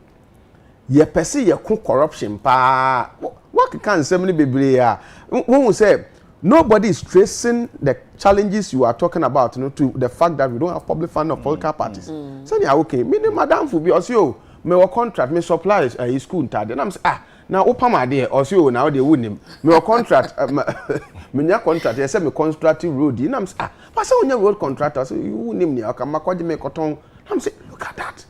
Well, because here to abano ono nso ye den of contribute ma ko America political parties raise funder ye wo sike bi wo ho a wontumi nya den en contribute omo ceiling obi amfa bi $10 and $20 a eno pe na betumi nko a wontumi mfa embro na echina wabeye akakabensem awo as political won say people have gained notoriety in political parties bi as omo ka asem a obi ntumi nya omo hwe parties no yeah obisa ne say ade uti wana so we bi odi etutu asem o ye odi akakabensem enya sanko a wonni musika o de share nkofo ne campaign no nti no okasa o mampeni kura anasa wo yo mampeni a wo ya abediche wo kura no okasa na wabo yi kaka ko wonni mmoa o de boa wo a o ti ase nti no there should be public funding of political parties. See, political parties omo dana mbetena me ka kire wo edwuma bebre wo ho a esese omudi to bring Ghana's development. Well, electoral commission are register and I say Ajia to me say 12 political parties and plus an independent, I think 12 political parties plus an independent presidential candidate. And then what ballot 2020 ballot papers no so. And so maybe say yajitu say sir, yeah, what 12? We have registered over 25 political parties. Yeah. Now, what the MFN on 20? Yeah, due to say 12 political parties are so they are worth their salt to take the space. They are worth their salt. This is all mine say sika printed ballot box, ballot paper, the omudi into so. In my view, I'll say it bluntly, they are not worth their salt. Ghana is a two-party state. Technically, by way to me, I can say, what we will do is that as political parties, you know, they are not able to do it. No, political parties are supposed to function as agent of interest aggregation. Not just say, as I saw modern call for various interests ever together. Agent of interest articulation, or more interest now, no more voice. They are supposed to perform the function of political socialization. In Tisania, okay, ye name ye history, political parties, there's so much in history, and no much in quite a fast water, and also much problems are ye facing political parties in other democracies. How much bias, so say because the Institute of Kwame Nkrumah ideology, and then I did that university because yet you know it felt political parties. It felt as though almost a trainee veranda boys so say CPP boys on Boko report on my say in Niama bebre kwaso o man mu a we are ignorant yenim. It is the duty of constitutionally reposed mandate of political parties say they would embark on they will implement or discharge the function we call political socialization. And I make say we biased. It will not be biased. Say political party A, yeah, political party B, yeah, political party C. Then can say NDC for nenye, no can say NDC for education. And say political parties. Okay? They are supposed to recruit and train and mentor future leaders. And omo nyuma bebre say so omo ye in advanced democracies no. It is even the role of a political party when there is national crisis to undertake research into the national crisis and bring its findings to the government. Say, interesting. Yeah. No, yeah. Well, and internet is saying essence yam fund the internet is saying you election machines, near political parties, or a political party and you two are baby but still, we are remembering the man Jerry John Rawlings, flight lieutenant, or no any kind way. Now, making kind of comment in a crania quick break by a bar near Barbara wrap up on the man Jerry John Rawlings, and ne or called Nikra Echi. Now, we say poverty, accountability, social justice. Did he live up to it? And then in corruption and no ba be kwantia no ne mamuo mu ne governance system ne structure ne mu no otimi kutia ya ana na afei so omiti Ghana for expectation said na Ghana for eboje ne so no junior Jesus be mani munyamfo apapa de oyobronyi no ho efe na papa de ye do no said the prof jampo ma yete asese on de nyame ma no sa esunsum no a ye de kasa ne ye didi okan so okan difo no enti mafo no so edi nachi de obeye bia wo mere ho efise onya influence papa o mafo no so mafo no edi nachi na sa no de na o mafo no so hwehwe se ye agye nkwa na aba no o mafo no ani so ade hunu no ebemu ana ansa ne ye be quick break no ma me fa 3 minutes no emobo o comment kakra o de abava Facebook ne so na fe yento aso enko break ni mra Eric Danko say wo uncle Kekubako eulogize with the Rawlings family. Ghanaians are expecting to hear what he will say after hearing Chairman Rawlings' demise or he is not in the country. Why en ewaha Bismarck also say, do not judge. Matthew 7:1-2. Do not judge others so that God will not judge you. For God will judge you in the same way as you judge others, and you apply to you the same rules you apply to others. Okay. Samuel Oseibuating, Obaya, you said the CSO should do what? Even they themselves do not account to public what they have received. They are more corrupt than the politicians. Really, Eric Dankwa again. Rest in peace, Papa J. I remember his contribution in dredging Alajuw gutters whenever there was flooding. Very solid man. Francis Adoke says, good morning, Madam. Yeah, please, God bless you all. I'm enjoying the discussion. I want to know the history. So what the man is saying is true. They should tell us the story so that we, the upcoming youth, will know the truth. Now, in fact, no crane say or said doc cry you bisa ne say na history no your truth or history mbo na way history anyway history nti de bia no history ne ya na edane de onipa ne hunu obeka a kire wo oh sir but doc, you know, I remember our history class o kind book ba ko a me history mission Miss Koko say go and read Ghana in retrospect me we fini portrait Ghana in retrospect who ko read na ko read FK Boa and so accounts at the history of Ghana it gives different accounts before we scholar yeah unhwe book ba ko pe uhwe bebre na nyema bi o mo nyina anokọ benkuru ene ye de kasa yes prof Monarch from Brekum says we need a monument for JJ Rawlings like that of Dr. Konamah. Thank God it happened in President Nanado's time. Enti also de anu nye ba do ebebusa say monument be na ebetumi enya ede amano. Turn about my quick break in here ba still celebrating the man JJ Rawlings and then yebeka ejapadi because yesu kra yejan him. Yebasisia.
abisa for ya mamu mosa mo fidie no that's why that United Television and pay na mo ne JJ critical issues ahodo a ba na watwi mu no eho na wonim se kese pa ebebo mo Papa Jerry John Rawlings ya woda ne benkum so ya wada no a enti ya ye oman a ye twa ejajo nenso ye di etwa ejajo enti ono a ene ye kai no ye kai the man Jerry John Rawlings ene ne niama ahodo a wo ye de ma oman Ghana na mame kora Emmanuel Kuyele ho na mimusa ne se Papa Rawlings ogina ho ema probity accountability and social justice ene Ghana for beka say indeed omuhu sade ne wonimu ana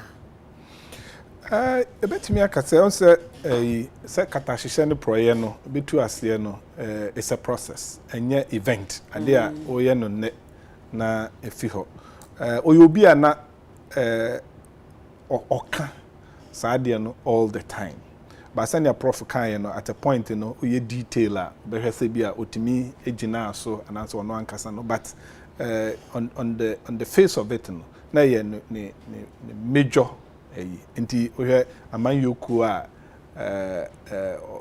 oteye maybe so oteye oye the leader no eno ne the philosophy of the party nti no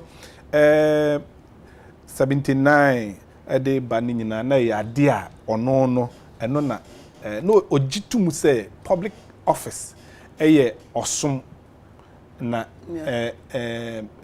enye baby a ye de epe ahunyade bebre amaye ho ne ade enti no em say on that message no na eye before constitutional rule before 92 no now different approaches are or they ekon katahihye any proye and in fact o share researcher aye ne omo aye on Ghana's corruption processes senior AC akon katahihye no proye obehu share at the before constitutional rule no methods are use you na very brutish na hard yakochi nipa no de na kotum ebi o ho a you know gina so bubo tuo ne de keka ho nyina but o hwe the level no we no ne ya twere ato ho no obehu se incidents no na ewo fom is either say na ehihye fom a yenhu ana say corruption incidences no na ewo fom but ye ba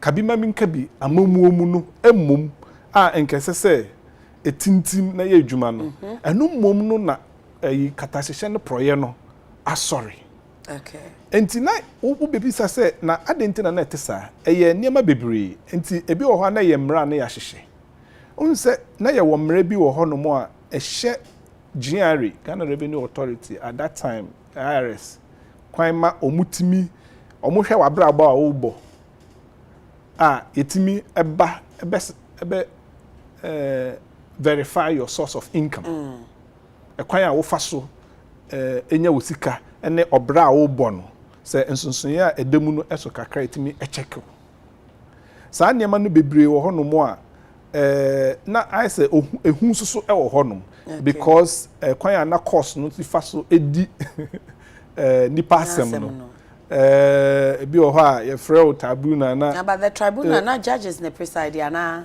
judges there but enso so no na soldier for ka ho ne ade enti no na ase ehu kakra nso so e wo system no na mom ye ba kabima minka bi amamuo mu no mom no otumi hu se no katahihye no proye no be a e kɔ no de ene enyan se ye mayeni e ba ye ho so na mom no de meka monument na ebetim de agya Rawlings ni bi ni say ye be ma katahihye aba form ye be ma na aba form because na ade a wo katahihye no proye ho ne say ohun eye niema mienu bi na meka ho asem de di kan no eye opportunity ohun onipa nkasa no nipa bia with the tendency to be corrupt eye nipa su okay enunti no na abribia no wo de ade ehye nipa nsa na say ogya nipa enya na sa ye say wo ye nhihye ya wo hwe so enti na bi mu ka say nipa ya omo ye nea onim se wo beba abehwe what you come and monitor and verify enya nea wo pese wo ye na wo ye na mum se nipa ni nim se ade yi yeah de ahye me nsɛn nipa na ɔde ahye me nsa no ɔbɛba abɛhwɛ sɛ me yɛ ni yie ana ɔbɛcheck ɔbɛsese ahwɛ sɛ na ekosi ya the tendency sɛ ɔbɛyɛ ni yie no is very high. Okay. Ɛnu nti na kɔ baby a brukyire baby ne Ghana ha baby kakra sɛ obi gya ne ade ɛto hɔ a ne purse da hɔ a ɔbɛkɔ ne da hɔ adenti enye Ghana unim sɛ anya bia no ufa ebia na camera bi ɛhyɛ baby ebetwa enti no there's something monitoring enti no ɛhyɛ nipa no so sɛ anka opɛsɛ ɔyɛ saa ade no kra no wejai. So that's one. So dealing with the opportunities na ye minimize into say ba ye sika mu a instead of say ye de ye obetue sika ama nipa cash no ye fa kwan bi so na enye physical interaction no won't happen. It minimizes the opportunity. And afi nema ni nyina na hia say application ese me kokohu nipa no you eliminate all that. Na a opportunity nephew. Okay. Na near a kahon so a year no a sanctions. Say nipa no aye corruption na happen. Okay. Katashi se no esiewie no. Okay. Sanction cry can say we treat. Asotwe ben na ye de ema nipa no. And they say asotwe no. Say asotwe no enye emu nyedua. It doesn't serve as a deterrent. Okay. And to me, fancy beer, obi akowia 1 million Ghana cedis. Na onim say ejuma oye. There's a 3 years crowd on to mean save 1 million Ghana cedis. But opportunity aba amana abayin sika offer 1 million Ghana cedis. Na say asotwe de be man ne say obekwa kodemu 1 month. Na ye jano no aba. The tendency send nipa no ebefa sika no very high. Okay. Because on the never 1 year no aba. No aba be enjoy sika no. I see. But say deterrent no asotwe no emu yedua. Onipa people are very rational. Adibia obia ye bia wodwen ho. Okay. Nti 1 million ya make akofei. Say asotwe no make akodem 5 years and 10 years and more. Obedrin whom you. And it's dealing with the opportunities for corruption and making sure say sanctions, are very, very appropriate. Great. Prof, me Musa will say political class, a political science class be. Say Papa J, a man for no penasem wakra ukaye, said ye omwa odi omoni na Ghana for at the time e boje ne so de obeye bia na omo pen no omo ni je ho na omo nso fo ane so no enti ono nso de omunya woni mu no ode ye adwuma ma omanfo ni hu say ampa ya nyamfom so say yenya agidie wo owura yi mu ana did you live up to the expectations of the people? Well, yes and no. Yes to the point to say in the sense say up till now no on say nkofo bebre edaso epenasem but being so I disappointed kakra but generally no onipa de say untumi nya nipa nyina say won bepe wa asem bible say nipa nyina kra kamfo kra di and all that you know yes people still have confidence in him. Ebinum so are disappointed kakra, and there are so many reasons why Ebinum are disappointed. Number one, for instance, Sanya Pape Edin Kakan, during the revolutionary times, say 1981, probably even up to the early 1990s, na usuru pusa obeye dream ni kete asishe. Usuru, she say usuru. Onipa na no ono onye bi na wo yam so a ebe ma ho a kire wonti no na ankofo ye pepe ye wasa akwan na so. But as we entered into democratic regime from 1992 up to the time we exited, there were some corruption cases that came up. Back in 1995, Shraj investigation be about ono ne appointees Ibrahim Mahama Kenel Yemo say wusu na sefo e find them say omaye involved in some corrupt practices na sefo na anka ye hwe se nka ono Rollins no ebeba beka bibi etwi omunima na so bema kwan na anka mra ne omudi but he issued a white paper that counteracted the findings of the Shraj and let loose of those who had been found culpable by Shraj and as for beyond that no em say otiase a yetete niema sikebia so okoji wo bibio ni niema bi ekokọ okoso na as for afi wo hwe abacha sikan say o chechim I said ne chechim de say bibia etumi chechim afi wo hwe the fact say oye the founder of the NDC and so edu bibi no na ase as founder of the NDC na ono ane party no ase on sheda any party no ensheda anti na ama ni followers ni bi a omo nso omo di nechi a omo NDC members no omo nso entemu ye dan omo ne ntem eteye omo ne ntem twe nso say within the NDC no enkofo bi supporters no omo ne Rollins echidifo but edu bebi no omo ntem adan ate ebinum ekodi Rollins echididen as he opposes his own party na ebinum so party no. Is it that one meet your expectation and say obi ne nyom no kras mo ka kire omo nti e no dan ne wo mo tamfo no de na miminim ne say omampeni that Rollins no or you very opinionated and or passion or guts and yeah na me feel say you need a master politician to be able to understand and to deal with him.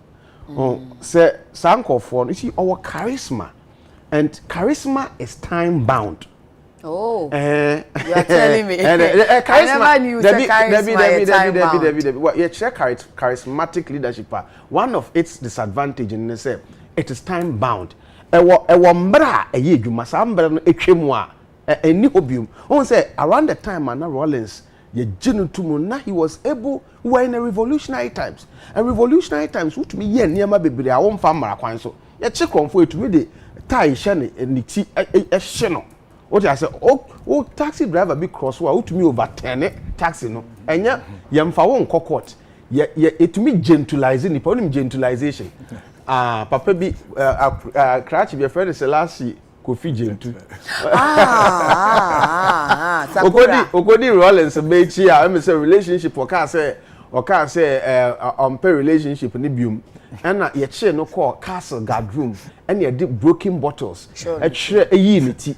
Kuna do Ajman Rollins but now Joy FM ka say it was just an identification haircut. And I mean friend gentilization. That time ni na no say na kebi ma men kebi amemo entintimie. Nti wo yes a niema na yentumi en amanfo ntumi nka wenim kwakwa culture of silence wo kan wan hwe a bibi beto 1 year a ebia beto nka na bia wewu anabi nti sa charisma no was relevant around those time but as we are growing our democracy no enema bi wo ho a what is sa charisma no be mu a enye dwuma say bia nka yeto abewie ya mete say Professor Mills no ka say yeto abewie nanka amampeni ni so ade hu ne say dade ni so ade hu ne say anka immediately nkofu bi e be chichi omo na anka edi omo tutum na sefo no mo so kire say ye wo democracy enti wo be chi obi kura e say wo de ne fa ngbra kwan no so ma ye prove no beyond reasonable doubt say ni pakro no odi for answer ne afa nse papa no na onti ase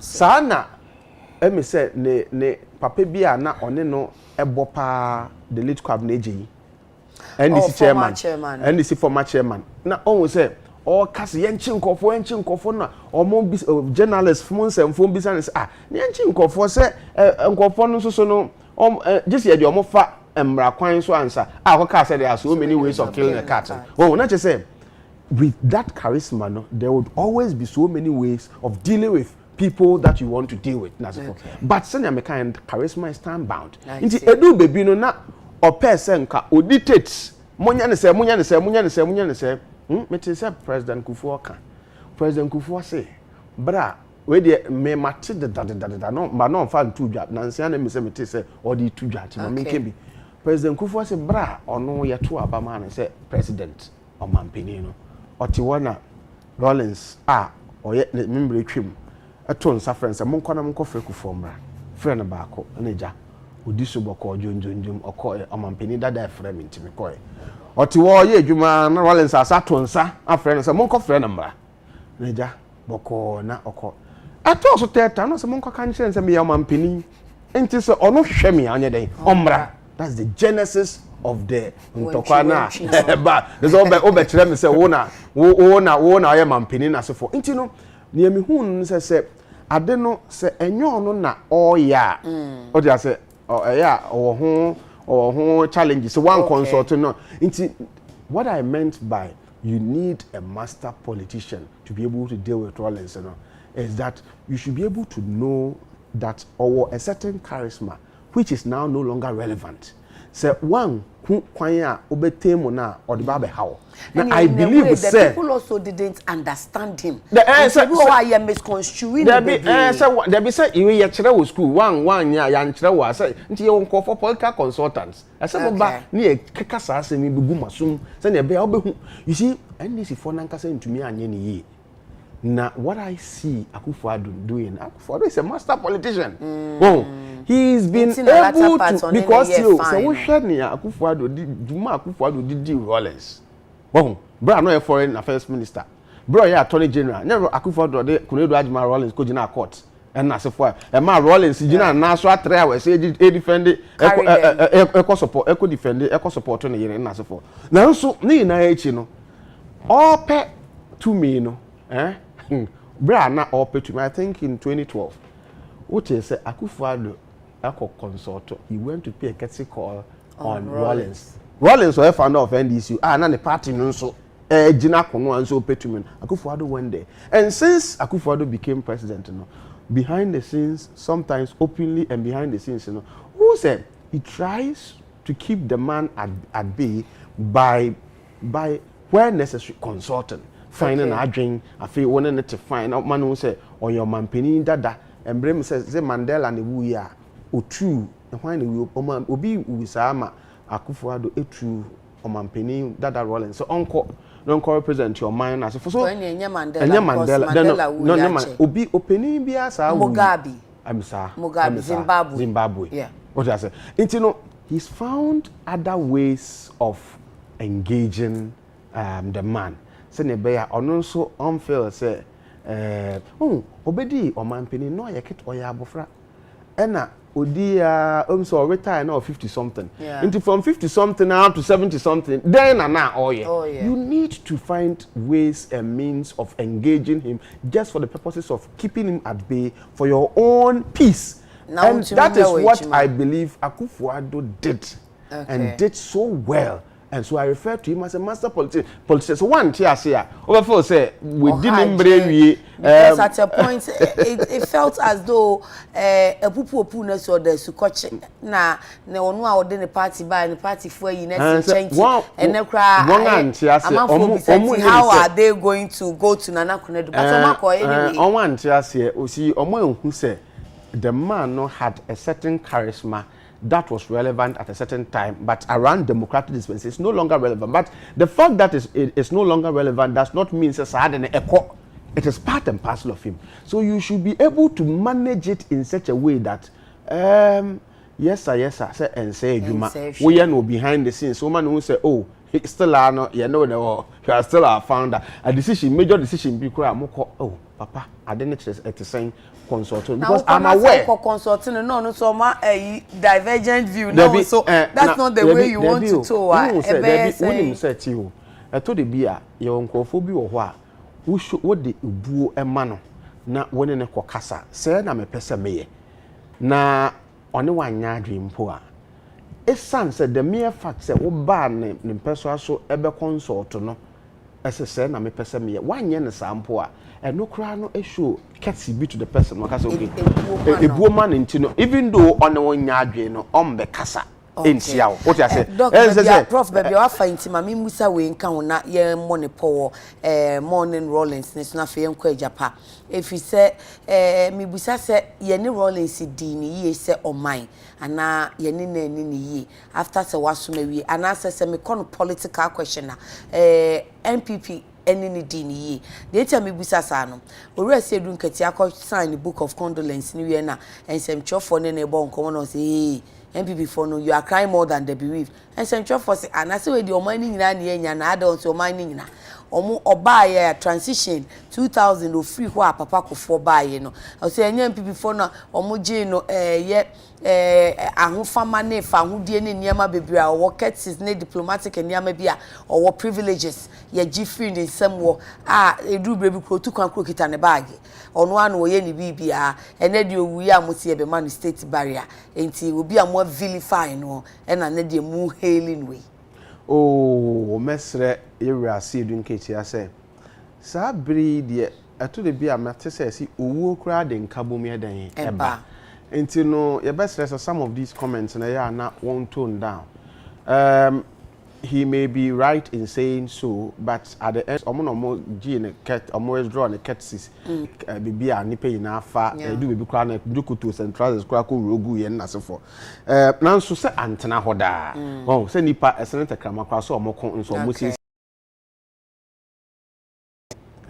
ma yenko that route. The other bit is that Matese you say adena amampeni Akufo-Addo no announce and na say for as almost show more interest in the thing than adi but some mejidi say e buy enso no ka say oye NDC ni na NDC for mo na munya masem na omo twen omo ho nso so a anka ye besan aka say obi a NDC ni ana so ye former head of state na meka na say meka say e buy no na nka mpenimfo won e wo aban mu e ka say oye NDC ni oye mo founder nti mo na munya masem nti mo nko amunye na ye ndi mo chi a anka stella nso ebenya nkofo bi abeka se obi a oye former head of state na afi aban no entry ti ni ye na se aban no so person oka se oye a former head of state bra obemfo atamos ewuye no aban e woso na aban na e woso de but say oman no na it take lead in doing everything into when he was a certain president. He was a certain president. Okay. He was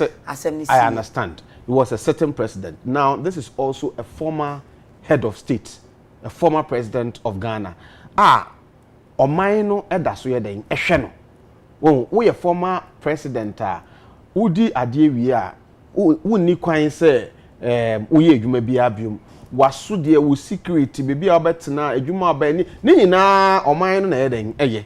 Na we omampani a na sa wote ade so a wo hwe kwan se echina wonsoso ukọ nkrechi a ne wo pese ye mfanye wo no saa na wo so hwe kwan se wo de be obi enti no me de se meti so omampani edi ka wo na sem na for declare 7 days of mourning na se for me de ma adwimo no no kwan so ara no na mo ma ye mfa ye nye no partisan politics enka se ebinum esu more than the bereaved and inema bebre wo ho a Ankoye or Rollins Nankasan, especially the relationship with the NDC and all that Ankoye. But the point is, we na say no, yeah, no. In never be or why a bema you bechiche as we try to mourn him and ne years we bejnana enye feno. Yen Chesane manana. Let's move on from there. You see, partisan politics are after 7 days of mourning. Say omo nyina a suspend omo campaign. No, omo maye mourn 7 days. Afterwards, no omo pese omo ye ni. So and omo twan ye sie ni wi ai. So your money we cry or she fridge. Ye ni bra ye besie no, se besie na anse ato abo, se besie na after. Nti omo maye hu ne ntem. Na se ye to abewi a ne besie na nkofo no mfa omo campaign no enhyehyɛ so because we say no omo catch campaign no there but you can see when you be no kasa they feel say there are certain grounds so omo cover until no out of respect na say ne yesu class ye jai yes Mr. Purely. Well, the mechanic say a year no say oman no ne didi I think mechanic say you know more to the positive side say senior kind akwapem emra ofimu you know to me who say baby obekobia even though onye omampani but still na it was on the heart of a lot of people okasanso to me who say ekwechiri na mom no in terms of memorial say e dey na be kind no meka say say na edi kan kan ye no yen sha ase ensua say ye be twere Okay. Yebe penyimfo no ankasa betwere. Omo memoirs. Okay. Na se bra nipa no efi akwenya sokra mpo na oye eyi no na afi invest more in uko baby omo ye presidential libraries. Ade a eboa na yetimi oman no betimi invest in those things. Okay. Na uko honomo a for mebunu no obi ho a me pese me ko na me ko hwe President Nkrumah na ni suedi hunu Ghana has to say pe President Nkrumah enwoma wo twere ne books bebre abrochi na obenya Ghana ha pa no wonya bi bebre wonya bi gese utu kwan ekwa abrochira na wakuhia bi na wakuhu say ye ton na say me man panyin dada na twere sa nwoma nyina o man panyin dada kofo etiase oda so tiase ni suedi hunu odibu oman afi wakotena se na sebe waye abusua panyi na dwen ne sa niema no na eboa ma oman etumpon. Okay. Enti no se ye wo bibia ye beye ama no a eye yo no eye but ema no nkoso eye ye na ya ta pesa de no nyina kutu na ye besu na ya state barrier at the end of it na no ano no. There has to be a memorial eyibia ewo hono not just as a monument say yesi concrete bi esi hono mo nsu ehunu baby a obi pese oye me fan say bia say na ye kan yi a student of leadership betimi akọ say me profile a couple of leaders e bia me de mani esi President Rawlings so profile him as a leader na wahwe ne na hoden ne ni so di hunu baby a eto sini ne na afi den ne betimi esua afi ho and sa na ye no na esi honom former President Mills de honom na yehwe na aban no nti eyie no echi no these are the things we need to do as a nation niema we na eboa na afi nipa betimi akọ mofra no be a omo nim sese a omo hu no 10-20 years time obi ho betimi akọ na okosua na aboa nti those are the kinds of things that oman no betimi aye amaye mpanyimfo no in the form of a memorial. Thank you. Mami, for quick comment after Yenko Japa. Joan Asel says, I'm learning a lot of history today, Pa. Well done. Na Branty in studio will say, upon Godfred, I'm watching you live. Oh, upon Godfred, I'm watching you live. Okay. Then Asian Kojo Bonaventure. Hi, good morning. I'm watching live at Aguna Ahanta. Albert Osei Ofusu says that Rawlings is or was a necessary evil, so you can't avoid him. Joel Lyrica says that Joel, where is yours? Well done, UTV. Eric Mason says, good morning, UTV all the way. Festus Saint Gali says, what is the Sedun Ketia talking about? He called Rawlings a barking dog. Has he forgotten? These NDC people are hypocrites. Yeah, there are a lot to talk about after Togbe is laid to rest. That hypocrites will say what will be for them. Hey, any ansem keto amuchani emi no why na mama kra nkode din. Ene yesu kakra. Be say don hwimi nu ene di esu yi. But kai se egusu a ye twa jadwo na yesu se oman enti nefo anso next week Friday ni besi and na isesi on critical issues there yedani mu a ye ba behwe ejapadil na ya ka ho asem fi se me bu be no kra na prof my but oba no so abubiafo am so se oh yesu kra se eja hem enti ya nhwe ne ya ka ejapadil so a ye be wi ase no na afa die esi yi abafie obi a ye busy enwunu badwo amboko fie na mokoda ye funu pan ana se no obi asese fie ho ne nyina akwa ese eyi ba ye ya nhwe inti ekwohwe Ejapadil. Ejapadil, what is it about Ejapadil? Special prosecutor report yaba mampani akasa ma kire wo mu se mampani kasa ye no kra no first part ne yeti asese nko parliament, second part no say he's not sure say in the heat of this campaign in yekokoso no ye betumi akoso a na parliament ahwa enti sesi wo mu ba ne de koma wo mu ana na we ya de esese ye de ko jaso ana se ne yentu yebo ne ntwen na 8th parliament ne ba wa ba behwe ebi so wo sansusie no say in fact nka 8th parliament ne beboa because the 7th parliament ebi stage workout ne ebi so have your way de ene ebekwa akoye da be kronsa asem kro na Ministry of Finance for no ayebo on tiso no wo mu di kan yi ano so we did due diligence e che omu say o de mampani aka no will carry it to the latter. How sure are we? So omu be di mampani hye ni so and carry it to the latter. CSO so this week wo mu akasa.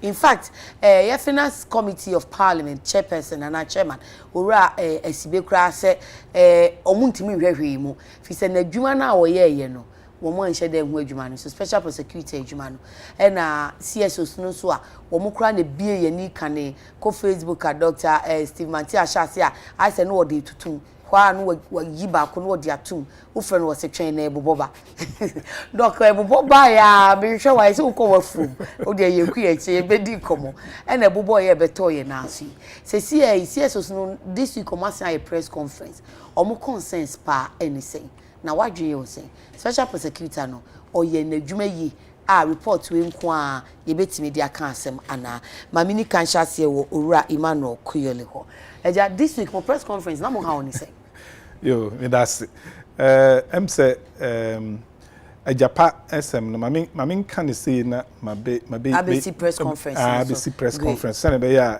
tie for no ebeti nia ye no ase I say oman Ghana nyame adom yewo agudie bebre bit say gold yewo diamonds so ho nansia so yanya oil nanke yewo cocoa nansi na niema ye but yewo bia kakra ewo honom enti nyame adom ke yewo agudie bebre na ade ba ko a ewo agudie a etese gold nomo enho ne say eno no nye obi na ye nyame na nadom na mfie bebiri so na ade no ehya asase no ase okay enti se unya na saa ese wohwe ne yi ya japade bebiri a nka wonfa so but ya ajapade bi a ne ho ahomti se wanhwe ne yi a saa ajapade kurae betimi de nsonsanso bone bebiri abrel enu nti uwo agudie no eno no nkyere se woyɛ odefo efi se wanhwɛ so yi a ebetimi de nsosaye bebre abrel enu nti ne nti eba ne sane se wutu a ade no hye asase ase na wutu enti no asase na wosoro no ese uyi firi hɔ no asase kro ya nso na ye dɔ no bae wo so asase no so na ye tie asase no so na nsuo enam enti abra wuyi asase no esoro no na wakɔpɛ ajapade na ɛhyase no na esa wo kan hu sɛ wo mfuo nsase a nka wo bedua wo nɔbae wo so na wututu nsase a nipa betena so na wututu no asase no bi wo hɔ a na nka edua koko wo so kora na nka ye kwae na wutwitwa efi hɔ na ensuo nso so a nipa enom ensuo nso so ni hɔ de a nipa ni hɔ na uye firi honom nti bi hokra ye divert ye nsuo no kwan kra fi honom ana ye si no kra ansa na etimi akwanya agudie no enti no ewo profum ye ka no very severe social and environmental consequences enti no ninsisanso anodin enu nti na wokɔ nkro bi so te sɛ oboase wokɔ takwanom wokɔ pristia ne baabi a ye tutu gold na ohu sɛ environment no nsunsuanso no ewo nipa no so no a nipa anka ote ajapade so se kekokɔ eye den na obi te sika kokɔ so a afi obeye hiani nti na meka se eye ajapade a ho ewa homti okay enti se nyame de domo a ese ofa sebe nyansa kwan bi so nyanto boase e de sa ajapade no efa so anye saa ebeba be yete se sania busia bi a ye de ajapade agam okay na mo anhwe so yi eno correct me di ntawantawa eba abusia no mu ma no be ye mo ntokwa and you're beautiful until anka yesi ye yempe adwumaku a ye o man ne dia nanka wonhwe nanka say da ye de bekọ bosia bọ ne yesi da bi enye company a ye bie obi anfa ne dwetiri mranka kakra ne yenye mfanye bibia ebebo o manfo ase ne sa special purpose vehicle ejapadi ena musi an me beka obeka so ye nkase ye mpene so na ye deal no ne ye humo da bi ne nti me ka we no enu nti na me you ano but enu nti na because we no hear me pa enu nti na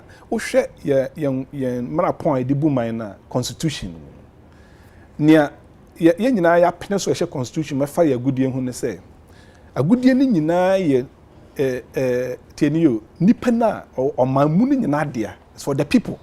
Okay. Na ye de hye omampanyi a oteso saamre ne nsa interest.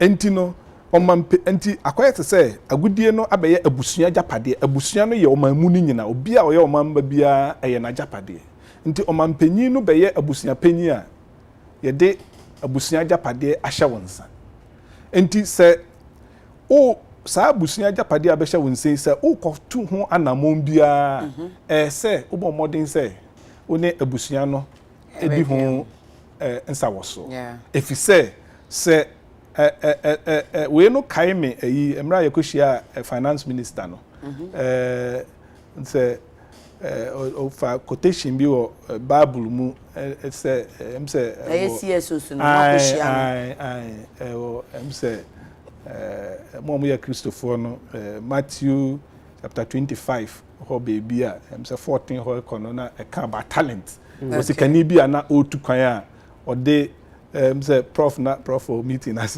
kan ode ne talent ja anti na ono ka say baby a wadu no I say ye de talent ja nto hu say on fan chefom ana say on fan ko invest na ono fi say ode be ka invest me dwen ho na me ka say enokre. Okay. But difference I wo Japan ene eno ho ne say sa sika no na ye owura ne dia na ene ono owura no sika osikani no odefo na nkasa dia ene ode man nti obetumi decide senia but obeye no mining sika no akwete say abusuan sika. Okay. Nti ba ko phone si jina ye se mo sen kese o kan we che no meeting na se ba wan kan che do meeting na se mo se wan kasa because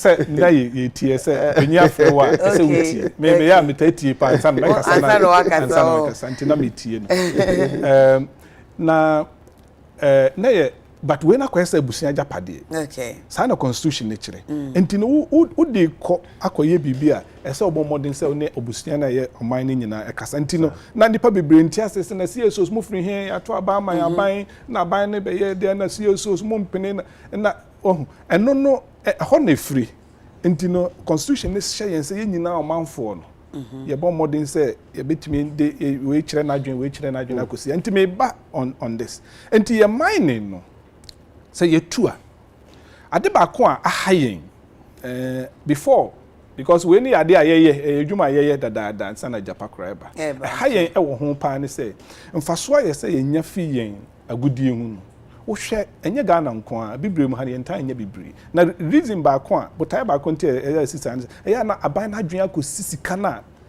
eba no so tax no so nko a na mbom wo pese wonya mfaso fi wagudie hu a enye sika companies ni tua no nko a na eno kra drum bia ya na esua na eba aban ho no na mbom esa wo hwe se company no memfa se bia company wo boase eji ya asan ba boase ombetua omo tax ama aban afi so na mbom no ekwan ben so na ebe fa so a company na wo boase ebetumi aye niema bia ene omanfo no ewo ho no so befa ho anya mfaso na ebi aka oman ni nyina ebi te se company ni didi omo thousands of workers o boase omo aduane ho na yema omo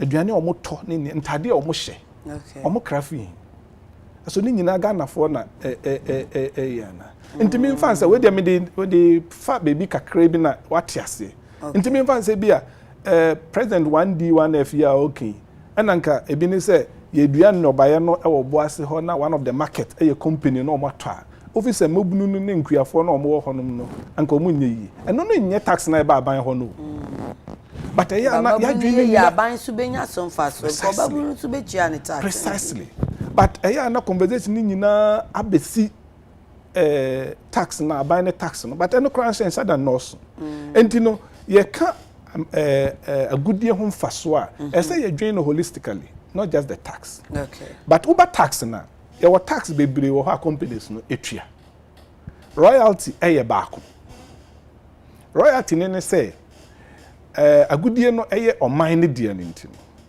ya hye omomran say company bia obeba Ghana ha say so betu agudie no utu wi a na otua royalty okay percentage no depend company to company first no na nka 6 to 12 but say no a children you buy 5% flat but say no no sliding scale 3 to 6 into no bia na ne de ebi mu ho mo de 5 ebi mu kra de 3% na omutua insa be some director make association but into omutua Ghana Revenue Authority na ejiji sika ni nyina royalty ni nyina yetua ma omo nanka omo ade abeto omo de emu ohamo nchemu duenwotwe 80%. Okay. Abeto consolidated fund from Ministry of Finance na ode aka ne budget. Okay. Na nchemu eduenu na aka no 20%. Ya chiche bi akoma district assemblies a yetu agudie no ewo. Efi ho no. Eno na efa Office of Administrator of Stool Lands. Okay. Ebi so ekọ na nanomo a omo nsa ase so yetu agudie no ne ahemfo no. Ena 2016 ye de law for by Mineral Development Fund Act. Ama se ebi so ekọ communities nkuru na yetu agudie ni a yetu. Okay. Eno no ye 20%. Okay. Ne meka wo 20% no ho ne say ye kase. From the time I started say yeah teachers asika no if 1999 ho baby na administrative instructions if bi wo kra sika ni nyina be go Ministry of Finance ye nchebi kra ma no nkode set assemblies nti aban ofa 80 no omo fa 80 no esan fa 20 no kra bi ka ho na over the last period of present administration from 2016 urban so 20% we nyanka Japan ho asebo 20% no krampo no unse finance minister 2018 year law be capping act capping some state fund and also so aka Mineral Development Fund no ntino 80% na ba budget no mu no asan twe 20 no kra bi aka ho a ne nyina kọ budget nti sika kakra community for ne ho community let's say Newmont Ghana wa ahafo no wo Kenya asikrum nti nka 20% ebekọ Kenya asifo ne ho ama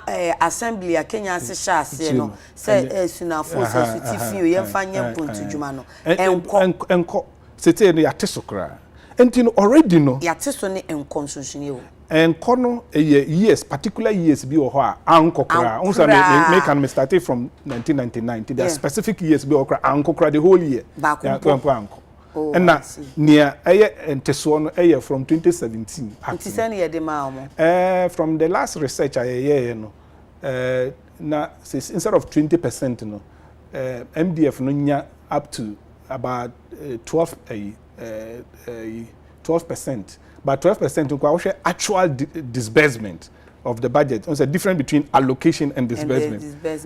Allocation is said but actual is around 10%. And they call MDF no omachiche amanako. And the whole we have an issue. And until now in mining communities near there. Senior Johannesburg ne Durban. Enti ohono ye that issue e wo Okay. Enti 80% na by law say a consolidated fund no. A Minister of na Minister of Finance no.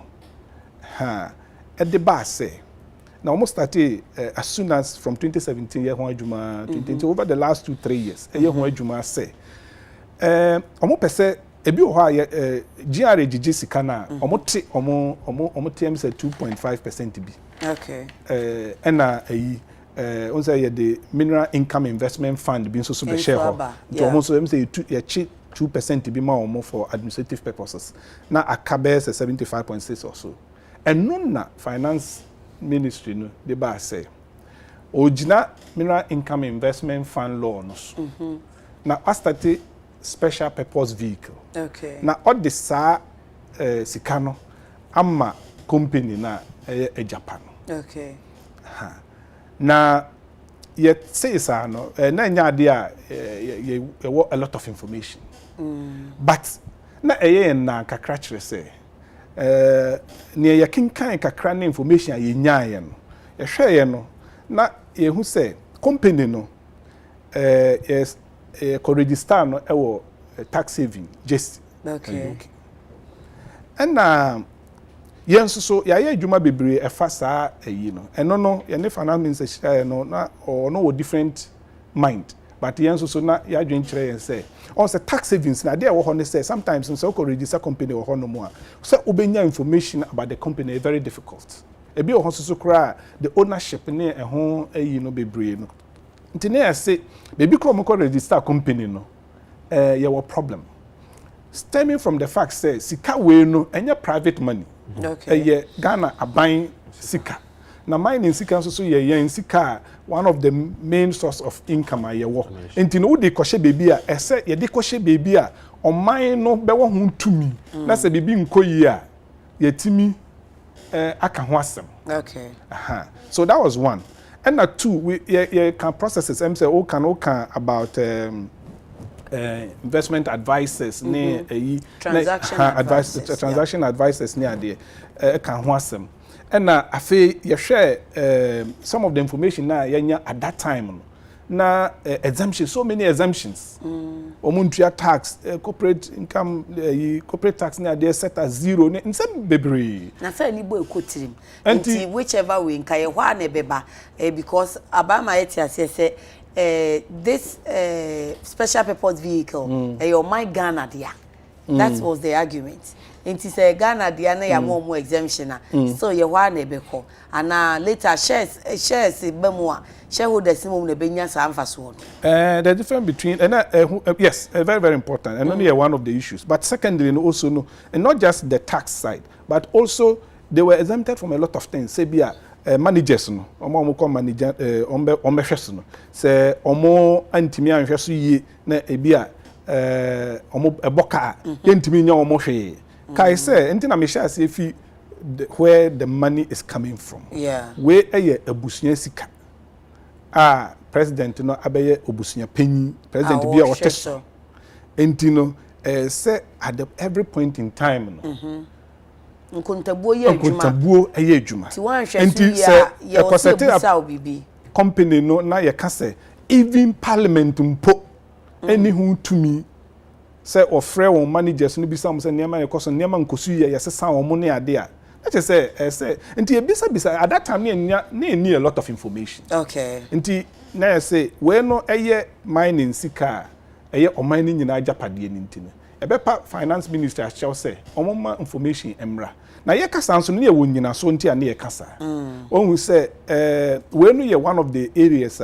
ama abibrem ha say yentimi amfa ye agudie no ho ama amfa so ama oman no enu nti na abra yenya oil obehwe no ye kan say ye behwe kwan ye befa so de oil sika no aye adwuma no ye push the same way say ekwan a ye peso say ye ne ye friend no Petroleum Revenue Management Act no ye bom mode say omanfo no ebetimi akasa ho bi nti say obekaya mo ye ministry no aye consultation Minister of Finance ko ya consultations omamu ni nyina ye be wi ase no Ghana fo no dodo about 76% ye consult o mo no kan say even though parliament wo ho omo na omo hwe ne executive no abani ye bia ne ade no omo pese ye sign create another body citizens and so de omo ni ebedi ne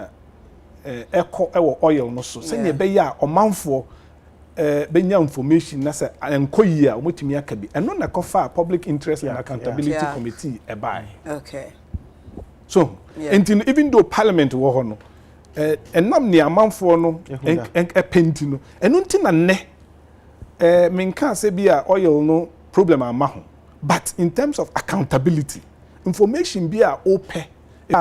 You started say you pump oil 2010. Yeah. Ebesi ne $1 be a new maybe a fire. As to whether Sikano ye the adepa and I am fine adepa, it's a different thing. Okay. But me say flow. So do we need a bedi actually.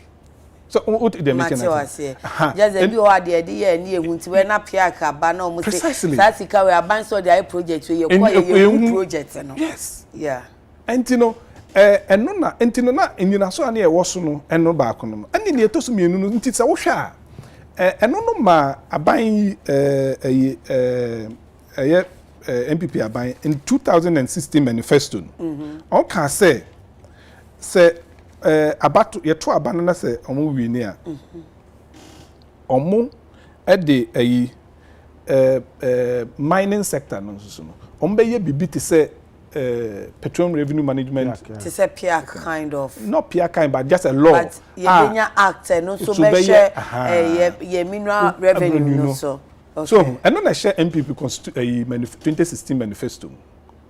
So we have the act. Mineral Investment Act, MIF different. Act. Different. I'm talking about revenues, management. Until we no buy, now you perceive a choir, but you could share enrichi and a could share finance minister. Until you share no church until more year near day and say, maybe or horror and then they dream, baby so no more and then 9 year dream. But do na information I need a penny in and na.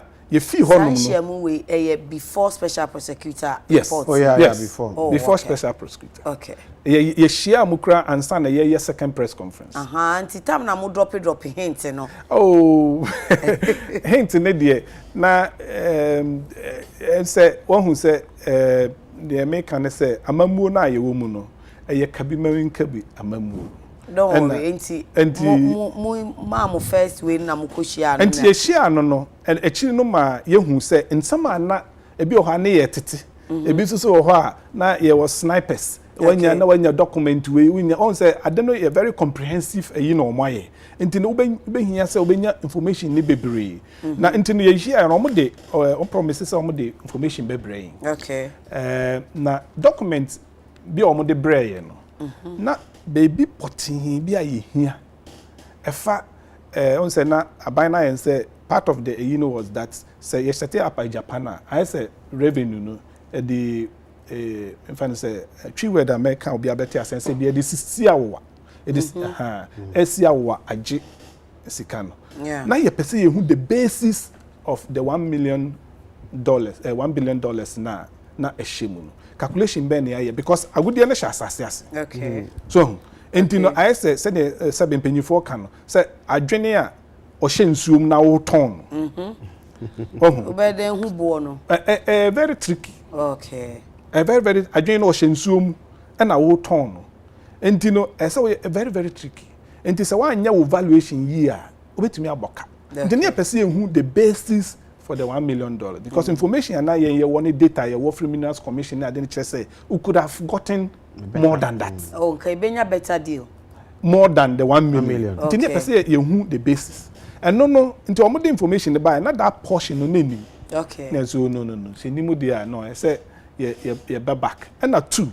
Say na me can say a year omanfo ni nyina ajapade no. Consultation no e bia na ministry no consulting. But no who say consultation was very limited. Okay. We as asem wo mu nti ahemfu. Okay. Eka ho. Omanfo ni nyina eka ho. Okay. Other groupings ne eyi nyina eka ho nti nye CS sunko.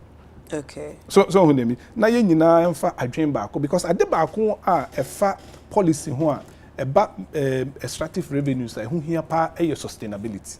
Eno de make ho no. E sustainability. If you say me can say me fa say ene me na me finance minister na me hemra afa kwan e fa so ye mineral revenue e say me dwen ochirima ne won a ene oni ho say ochina bi se mente akwanya no so a mra na ma hye na be ye adwuma nipa na obeba betena so no o de be ye adwuma na on fa nya adwuma so Okay. Nti me fan say petroleum revenue management law you know na president Mills and no president. Yeah. Okay. Consultations no are extensive. And anka ne esesanye and president Nana Akufo-Addo tesu no consultation say den say no mo anye ne ka yetu oguni asan hye Emra foforo.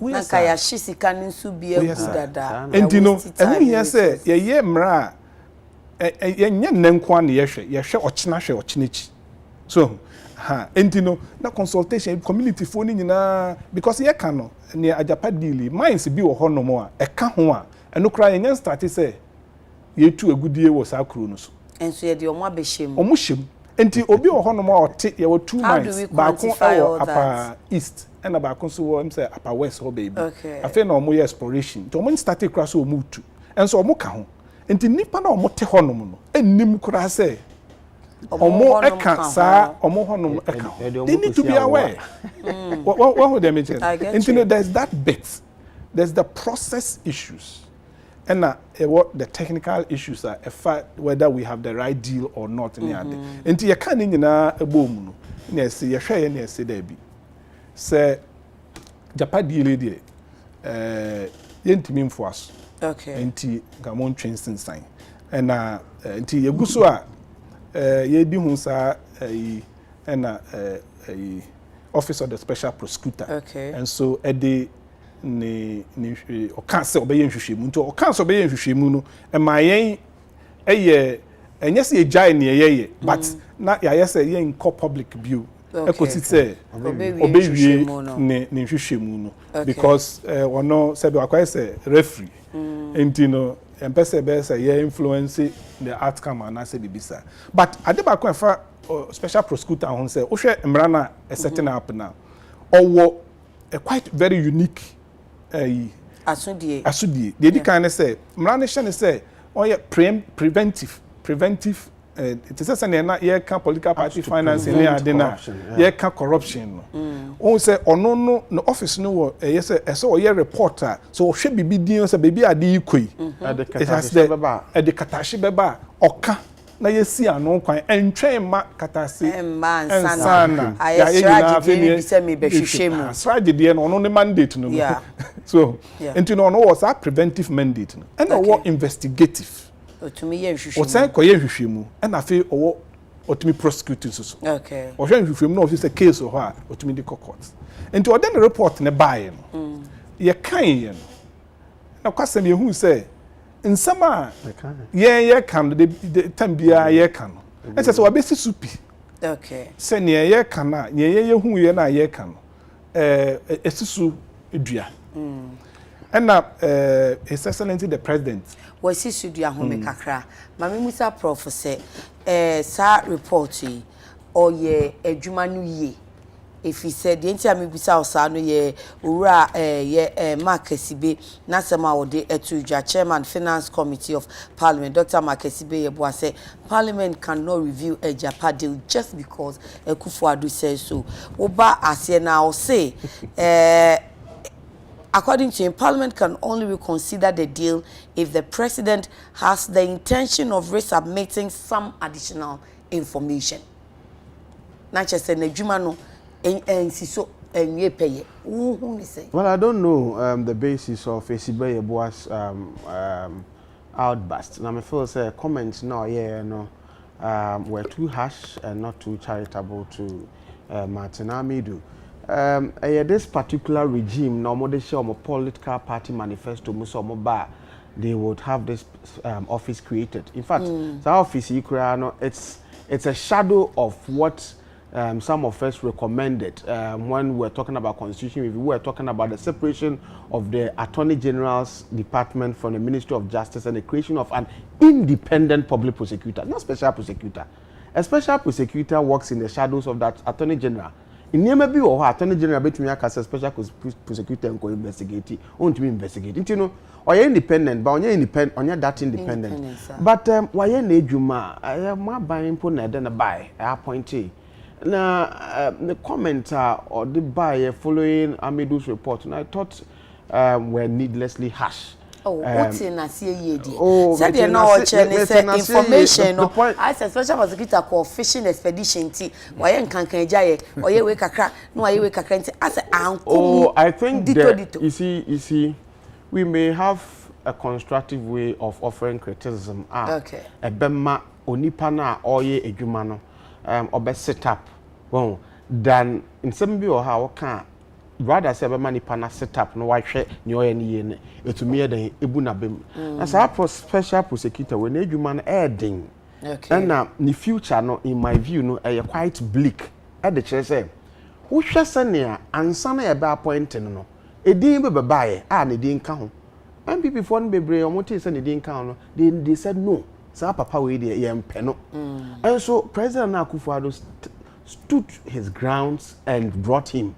Appointed no appointed in so no or start here in edwume on senior NDC for ebutumi eso no mo etete no afi MPP for so ebe so no mo atete na na say that this particular office no yanhwe here it will not outlive the regime that brought it into power. Aban we kwa na setena no ebeden office was there is a way you anhwe betumi ama wa say NCC you know NCC was seen as an organization be a create decades for kwahye ho ye bad democracy no cadres we form kwahye NCC since then no aban bi aba NCC yengu no constitution mu na mo be gikwan am be fa so a mo be ye adwuma nti de bia mo sikasem there is a way, so many ways of killing.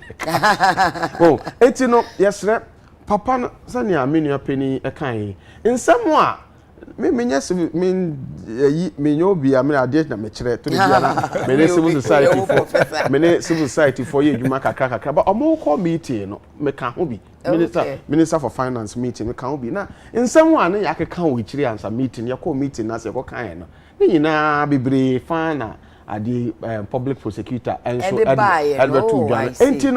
if the president may pay the posturing of President Akufo-Addo towards this report. We've had several times ABA nkophobia kwa nhwemo omode fines abeto abaya robese obaye no o say report yi mode aba nti ensanko parliament na issues special prosecutor are find wrong with the deal ni nyina no mo nhwe se mo be den mo be rectify and na sefo me feel say madwe mu no de ne kwan so ano na mesre parliament for say eba say omonko parliament na nkwaye one-sided parliament has happened. The minority must be encouraged to sit down okay with the majority no mo nhwe niam anum me de mate say ye nua pani me self camera ka say ade no kwa ye nto ntwene bebi na sefo me de say papa bi wo mu a papa oh, it's a statement no more. In off camera. Okay. Statement. Me kasa say we adene bedi no kaya abandon no complete. Me madwin mu ne say near special prosecutor wrong sir near more force or say the race assessment or say he raised issues of lack of transparency, nepotism, flouting of parliamentary procedures and other due processes. We no more say challenges with the deal now. My dream when I say omonya consultations for na fe e ka say consultations to the bia won ubetumi aye consultations aye friend facade won my consultation my yara say my yo nkofo bi o ho a omunimudi I saw consult you. You can choose to consult anybody and say my consult. There are no beer nya ahim for me can say ekuro bi wo ho a ye de omokra ka deal no ho omokra omonya awe. If you want to go and consult them now. You see this whole deal no technical. So want to me and church technical church technicalities no kura no onimudi efa ho a want to me ma any suggestion there as to how it can be modified or it can be improved na so for into consultations na nche consult as for Pentecost as well them na for kasa. There are certain people who wield expertise and authoritative views on mining and some of these bills these amuna say oni omokasa na fe parliament nso international no nhwe niema no emuye na omunja you see there are so many examples of parliament hastily approving deals and passing legislation. Legislation be into deals no be na say mistakes be bring woman as for. Inti want nas ye na omonhwehwe de no mu ye person ye be ya. So deal no ye eno an ye de be ye adwuma. It will make sure say it will bring benefit to Ghanaians and not intermediate. Me bo special prosecutor abaso adwuma waye na mesre say adwuma no waye wie waye ni ye adwuma yi yes oh to the extent to say niema na misuro a ye kan ho asem ono nso aka confirm no ene ye mene ne ya adwen ebinom o ka say oye yi ne report wie no wie na okofa Airbus no mo na siko be kokaka kan o be say edu ha e betumi aka I think say waye ne a say oye even though papa kasa bebe na abotre even though you see na someone special prosecutor na office no nya heaven and na papa Martina medu nso so onye nyame and na asem o kan nso so nya Bible. What I mean to say is that in some issues no raise here can be properly interrogated. So nya waka no eyampa eko parliament wa no na makesi be ebo say the waka no aka information kakra no subjecting nya waka no to true strict proofs and rigorous analysis no and yet comments na ka say me say papa he doesn't even appreciate figures na answer can be I'm say me tell so aka be bisa na me feel say eno no yensem a wanhwa na ebu nipa no abem and na say for say yanhwe ni ye na ye ma politicians of today in power attack no na politicians of opposition today almost attack na. I'm saying that after this regime no we may have a very moribund special prosecutor's office obawo ebia ye ntumi nka se egu ne de anso sika wo de be ye edwuma obeye ti ase ewu owo honso ni woni won konko and yes adia the fight against the corruption we will continue to fight and lose it. Okay. The na me pese me busa ne se nti sesi mo hwe na adwuma na oyeye na mo si asosa mo raise concerns any ade no say ko parliament no does parliament have all the information needed ebebo mo amanya atimi ayesa review na president si omunye no e wo sa report him. Okay, me that's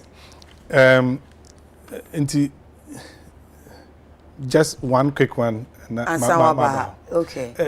Prof, baby, they are not about the consultation with churches. Many in your drink, say, who here pass a consult oh, so churches, so a Christopher, gramophone. Just say, consulted the citizens. And baby, or more will be very important. Okay. So, issue need not technical. Just or more, you too far good deal or more sass. Yes. Okay. Senior. Issue near technical bia ekosi enye a Japan ko a eye yen a ni won a nyame adom say yakọ school kakra in that particular field no ye experts no eye ya sede say ye timi e kyerɛkyerɛ ase ene ye say twi ne ebekum say ba sar ka say ne ebekum say da got you say fantiu amma nipa no eti adenase. We carry the people along with us. Okay. Very, very important. Okay. And say if that means going to churches, why not? But the issue is this. Mesha Sefi baby president. Because very important. There are various models of presentation. Baby, a friend of trusteeship. Okay, we a trustee. You are supposed to be knowledgeable of something, and a trustee does not always consult. So a consultor, he consults people who are knowledgeable about. But me church near ma mo he mo fidi so near ma mo ye. Over to me church mase. Mama tiase but esan say menye expert na menye knowledge which mean to me in first suggestion bi kura anya den emma it is a man suggestion consultations here okay no be no mo ye do civil society so by the time o mo do civil society so no na aso mo ye twayabo na I could see that in our discussions I could see say they were in a hurry to consult or to speak to other groups one bra yen group na e share na wo ho Steve Mantia wo ho na nkofo a omo ye knowledgeable about you know omo nkofo ye pentem na ase meeting na ase ne ye pentem adenti na sese basa ya ye nkofo ekuku dam e wo ho a omo pese omo be kasa but time no so want to spend the whole time omo pentem akoko ene ahemfo bi a omo nim ho hwe ekokasa omo ne asofo ekokasa omo nim ho hwe omo ne marketing omo nim hwe ekokasa wo de no eyese eno na wo de hye wutrim se me ni pa nyina akasa you see in terms of impact no zero consultation you've spoken to them but were they able to proffer opinion that could tamper the agreement wo ne wo pe no se won say ne minimum na me pese wo te ase no eno na me ka won say bra na omo minister of finance o cheche no esan say na emu bi nso ya research na ye nimu nti no we could counter some of the things because no wo can say na what is your basis for 1 million who sika da na catch say 1 million say eno but we could tell him that what was even the basis because your researcher say you could even get better you know figures than 1 million. But you know, my point is that consultation good, but health as someone you consult health experts. But okay, you can't say so, prof. You can't say community for no omunye experts. You be your most but it is about them and for them. Obia wo areas of expertise. Maybe levels of consultation. Okoye adwuma bi we a member of parliament. Na okodi dwuma bi wo constituency a you consult your constituents because you do not understand your constituent interests better than the constituent themselves. Yeah. So within that area they are the experts into e be bia ne experts into me person me be ye adwuma wo peace fm me be ye research bi I have to me consult more because monomoti han mo adwuma na se better.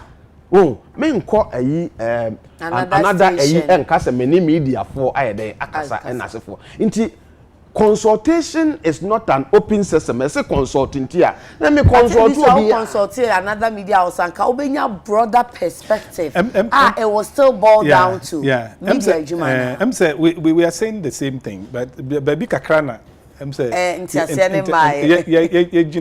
it's fine it's part of bet me a whole but near me trying say and intra me shall say fee the citizens ownership of natural resources se fama gudie no your man for no dia and the man for is not discriminated say we encourage for we no me mo school is citizens entina me de oil revenue management act no year example there were town hall meetings across at that time 10 regions. Yeah, but in terms of the impact of those meetings, I'm talking about shaping the. Why you say now? What you know? Very, very important. There is a way you get demagogues going about saying we are going to consult. No, I get you. I get you that. But the point is that mine here can once a community. Again, that's where I disagree. Say community for no and they have a lot of knowledge. Omon kanobrofo and omon trento ho ntino we assume say they don't know but they know mami ma example my na edwuma nyina is about contractor ye ne abrofo companies government ne companies e free abrochire ba ne ade before abrofo no beba no enne ye ka say utuka na wokọ ayi a baby a ye dok kokoo ne ade a e kwaye mu a or finance bi owo koku asase a onko school da enim say obetumi atena nkran ha obetumi abetena nkran na kumase awo koku afuo ewo sohwi na obi ode asase na ma obi na one na ya arrangement na nipa na do koku no so a omache domienche eni domienche wa system ene court to recognize and arrangement any companies in here no what's the difference to me enche and to royalties what is the difference and you know near me person me say in our indigenous in nipa na community for na nipa na if you say sebe onko school then to onim you know it's not exactly correct obi o ho no mo a problem I want say ye na yakọ school ne di kan ye ka asem ni nyina wo brof and nipa na wakọ say woni ne ko consult no at the end of the day no asema wo kan ye no onte hwe we have to learn to communicate. Say ye ne microphone be kasa. Omo te ase. Okay. Na omo suggesting. E wo omo kasa omo te ase mu. Na afa yen na ye intellectuals no. Ye timi a convert sa eyi no. Na ye yi se ne o ka no. De enye suggesting papa film na ne ye na abana e wo mu no. Na ya fa that way no. Na ye nipa ni nyina na etu but ye jai say nipa no ko school say sebe adwumi ani ni tiri mu anya no kre and secondly say young class particular over himfo no ne ade na majority of them are retired professors ne ade ebi mo so kra ye adwuma ebi oho no mo ye aban ye adwuma no mo dan SID hene na entino you generalize ade no anya community consultations per se. All I'm saying is that if you have to do consultations, it should be focused and purposeful.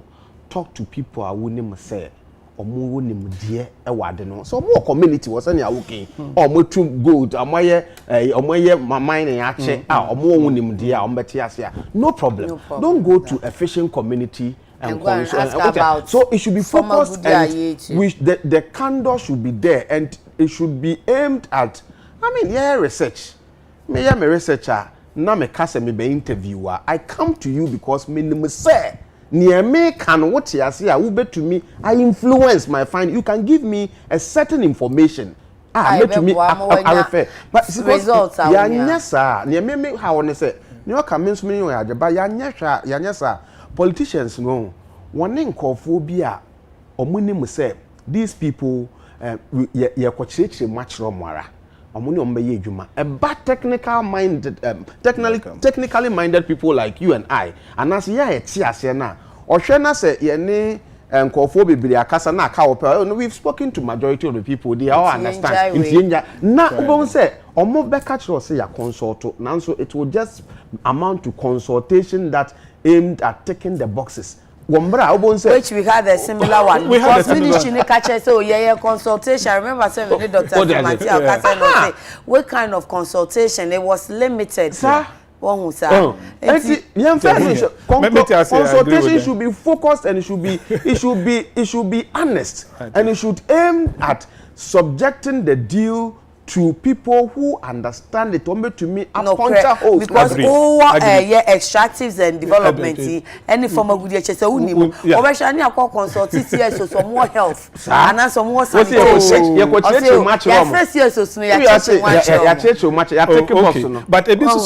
the other bit I mean, say it's true, and I am say that's where I think we drink kokro. The so be boane say bibi etisano. Ideally no, say documentation before say e bia mbe kona money particular group na koshia no mo de document no e ma wo ahead of time na omo pe mre na omo hwem na ansa na mo aba e ba sa was ade no problem even in parliament ade no be hetire mu ti sei na ye de akoto ho ne china the minister say ho kro parliament house no o kwa kochechi on pese wo be kan on pese wo be chiase ana wonim politicians strive no you see me here ade when I was doing my PhD thesis so na me hwe how our youth participate in development policy frameworks in the preparation and all that we looks for kasa almost say omo prepare document na kakraka se na omo de abejaye omo de bejaye a omo say adeche anase 2 days time ni o meeting wo ho yenko meeting wo mean to mean kan nti you see politicians yes sir just say nia ono yes ono akankan ade na te aseba on pese wo be make any meaningful contribution that will change anything nti on farm ma ahead of time or the ma when they say a chinabra meeting and you know so nti baby a niema enano ye san koye after office of special prosecutor de na yimba and say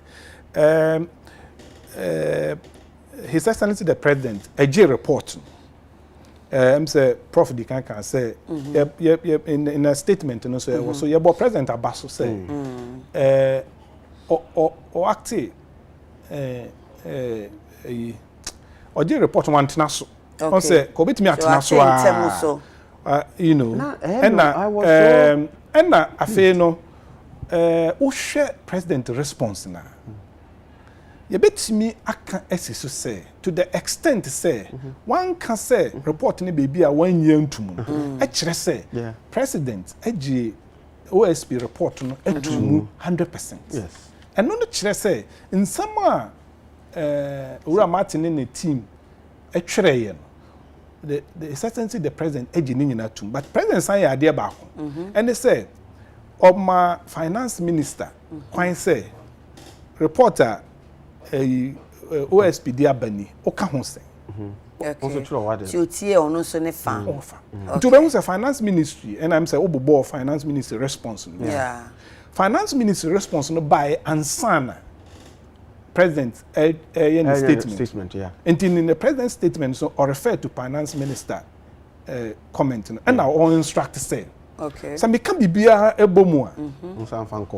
Monsan fanko. Na monfa comments aba on different areas ni nyina na in concluding consultations ni nyina monfa enko parliament. Na ehon na ye can say any president nya adwen kakra. Adentia. Any say wo hwe report no senia say president gi report ni nyina etumu dia. Ene say wo kan report ni nyina ni ti ekosi ne nan ase a. Na ajapa eni nan bia obegina so e de akọ parliament bi. Really? Because nature say and now oni so ne say e di kan aka say on say wo kan portion apart Martin kan yen di kan na ono so ebe si su dua say parliament where your transaction finance ministry di be say 2 years complex transaction documents and the abemam parliament at the less than 24 hours. And it's not possible. Will be the 2 years a year Juma will be the 2 years a year. When you answer to say a consultation and you na more field no hunim dear. Instead na mo 24 hours but e ka say oh consultation here good. Enti aye bibia wi. Enti ora finance for the omo response can I say omo agye to me say ade no eye. Ohu dem chere no. And in the process no Parliament na okay. Because that's what they said.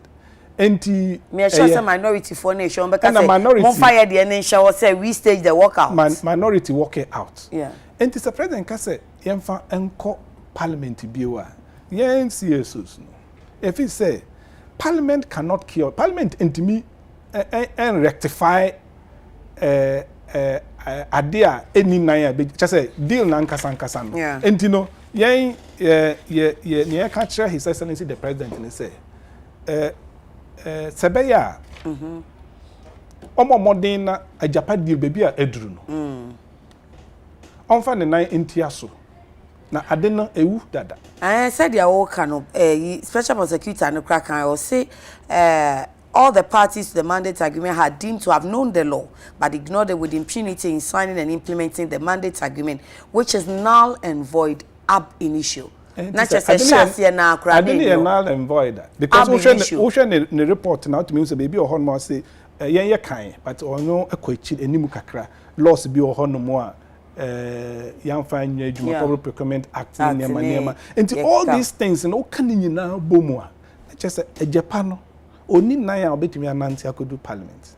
And his excellency the president just but the president didn't know and no see sign fan why no ka sen kai baby edu no baby edu ebiana ono ntimi use word no ewu but yeah come on so ewu na ne nti the ne suggesting say yen koye nimu no okay yen wipe slate no clean slate no table no papers e was nyina yen free ho na yen shase yen free yen shase fufuro nti in effect no deal we die yen fanto baby ne yen shase fufuro kra yen ko pedi fufuro yen shase fufuro say yen mineral royalties na sa 80% na eba consolidated fund e kwan ben so na ye befa asoman a ebetumi enya ho mfaso Adia ba ko a ehwehwe maso ne say ebra president boy chira mase en fan ko parliament no adenti no wan ka say o mun ko hwe ade ni nyina mfoforo but specifically you say transaction documents to be resubmitted are the relationship agreement, the assignment agreement, the allocation agreement and the investment agreement. Why reference to these four? And say the key and also so na special prosecutor report no ye di kankan ye no ye press conference ye na no yi enye special prosecutor report no per se and from ye sha ase na ye kankan ye hu ade na na ye hu say sa de we anomaya ye tutu no ho yi we akoye te se akokohwede Okay. Ampa so e ko hwehwehwehwe ntakra no ye hu ye no ye hu se ye akokohwede ntakra e de betuatua so no ye hu se ye akokohwede ti bebi a yegina no na ye say from adeno from the beginning no enye okay enti ye nyai okay na mum no yemba back to the drawing table say ye pese ye mineral revenues no e kwan ben so e betuna afaso ne anyam faso e wo so na yenye consultation no foforo and ni yemu te say send prof e kan no mami musa prof prof Argentina president said the CSOC can I want to believe say president the onyabre e share document ma bait edolson e na ohu Argentina one can penjan why be pen PDS there no say ba critical no can say no the whole PDS has been suspended so one can say terminated crana suspended up till now see who na chira kwan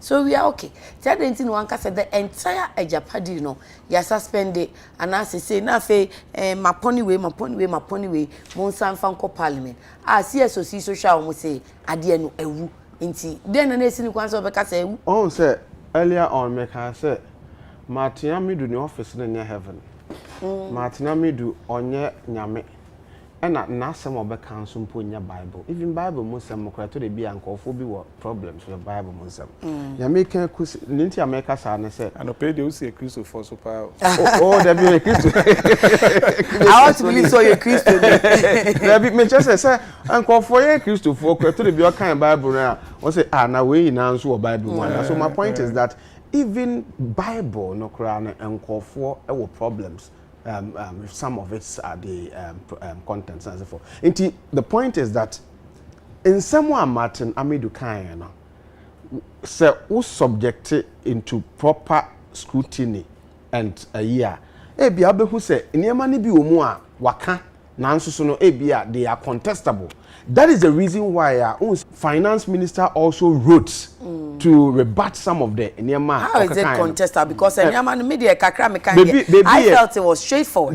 Baby wo ho a or say say they violated no na many penny be kan ho asem they didn't is it contract agreement to say the can say mandate agreement can say for parliament na parliament yadi but he was specific and no can say Henry gone president say moon sign ko into that he has accepted this report. Moon sign kono when it goes to parliament I expect parliament to look at what Martin Amidu has said word for word or say sadi way a violates our constitutional provision omo no mo shemra into omo nhwe no omo nhwe say yampa because they may be able to say that yes this one you thought fan report no who clients there be na make say na asem o kan na Bible. Okay. Into no, let it be interrupted because as it is, Parliament is on recess.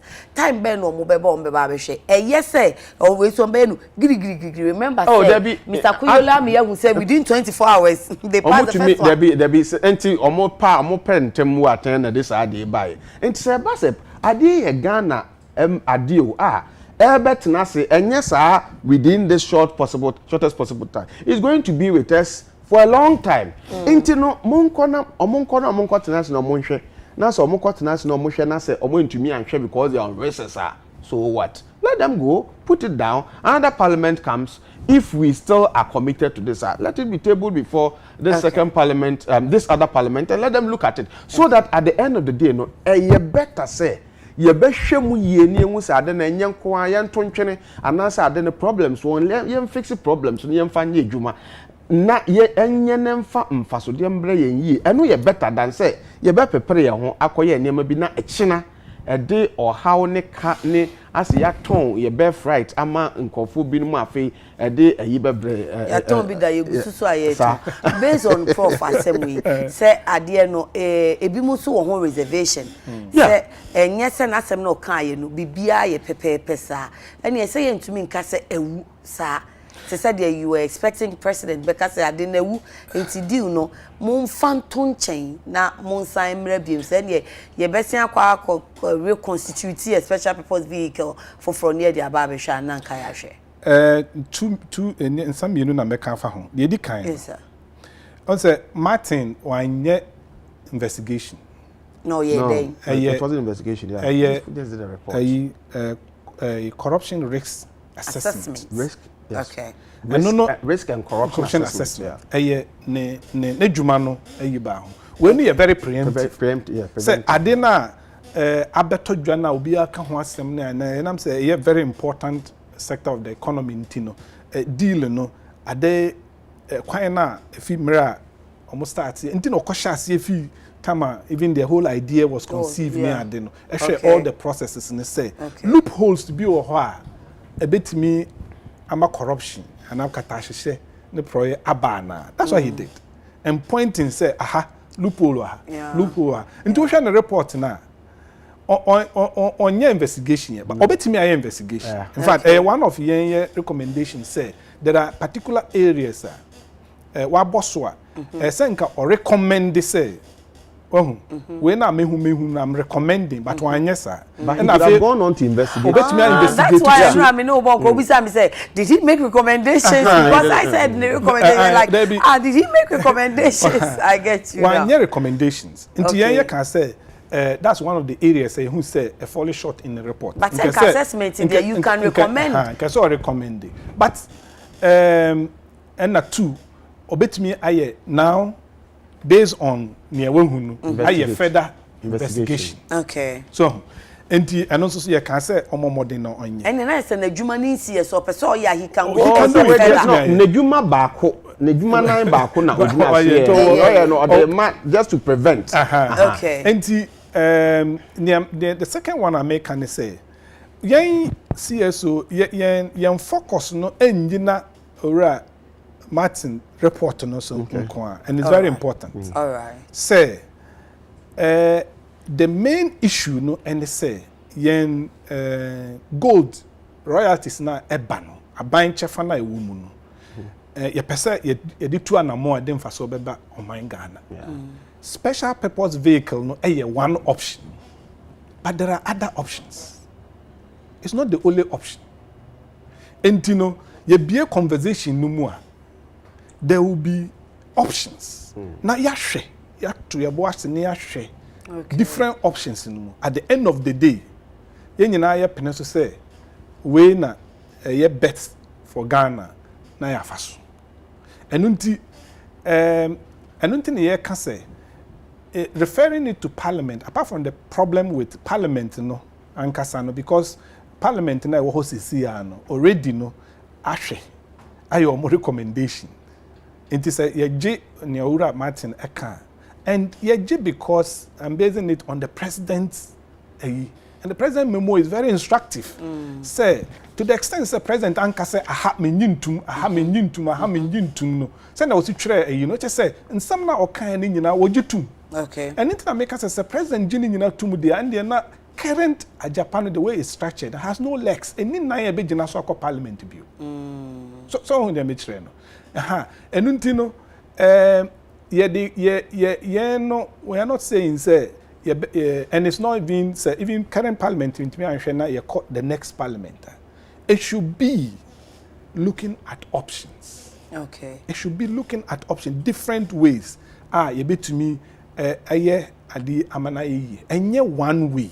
Okay. Particular way yakofa say ye critique company or tax having that's our company no Ghana parliament kra eni so to me obi antimi more invest yesika na say omo invest in year ye ni hu tumi say etimi ka ho ya ma omo all kinds of unfettered you know to me it's not the way to go yen at least in our opinion. Okay. But again say me di kan we no kabi ma me kabi amamu na eno no na me pese me kakakra ya because sometimes me tie especially mabunu ne adeneba issues like this ya na me fi say bi wo hono mo na omonte ne ekoso na se papa you see ye oman na ye bu no we are it's a republic so I say kire say ye nyina no sabe ente se ye mere tetemere na ye share in fact say ohene bi ase it's not a subject relationship. Subject leader relationship. Yes, and that here. I him fear na say na nakasa on instructor. Ne obetimi aya na say obepa na chew. And now so that na pa chew say be am consider say it's not the relationship we have with in the state. Okay. The state and they say ye nyina over 30 million people no. We are citizens. Okay. Na ye mu no na ye yi baako as a gentleman or a lady as a president. Okay. Na obelidi e kwan ye fa so yi ne die na political parties banning nema e ka ho but nipa no enya be ye man panyi a the relationship e wo ye ni ntemu no is one of citizens have rights and the person is accountable to the citizens. Okay. Na e kwan ye fa so exercise your right ne say assemble to ho say a ye ka odi nyansa kwan so say adidi atem nim ni kasapa na wa kire wadwen na obi nso akire na adwen na yinyina ya bobo hu then we settle on one. Okay. As a nation enti no say bibi ba say na ye ka nipa en bia o mo adwen no mo ntie ni yiye say wo aka ho de but obi nso so e wo adwen foforo ono so ba kire akire say I disagree ne waka no me ne wonya adwen me fi say ye wi na ya ka ni nyina abom ase ne ye no ankwan no ediwegum but enim sankate kwan ne ye ya yenim test aye pe at the end of the day no na ya deal ni faith ne sen yen from the CSOs na akansinsen mu CSOs na 25 na say 25 I'm 25 yes okay yen if you say ajapadi na ewu eni 9 Ebiginas. It is Excellency the President. Slate na your best friend. On wipe the slate clean. I know your mama no, but until say obey take action no. And I'm pissing me will say President I refer to Parliament. Na Parliament enyan share no. Deal no enyan fiti ase. Sisi a hangi ho ana eda form eda table so train. Say you gina ura Martin me do report so there. Eda form team. Yeah, that table so I train. And ujina the finance ministry no so keka so you are sure say the whole train. Oh, the said finance minister actually the reaction and sana is Excellency the President my instruction no. Until ne okai no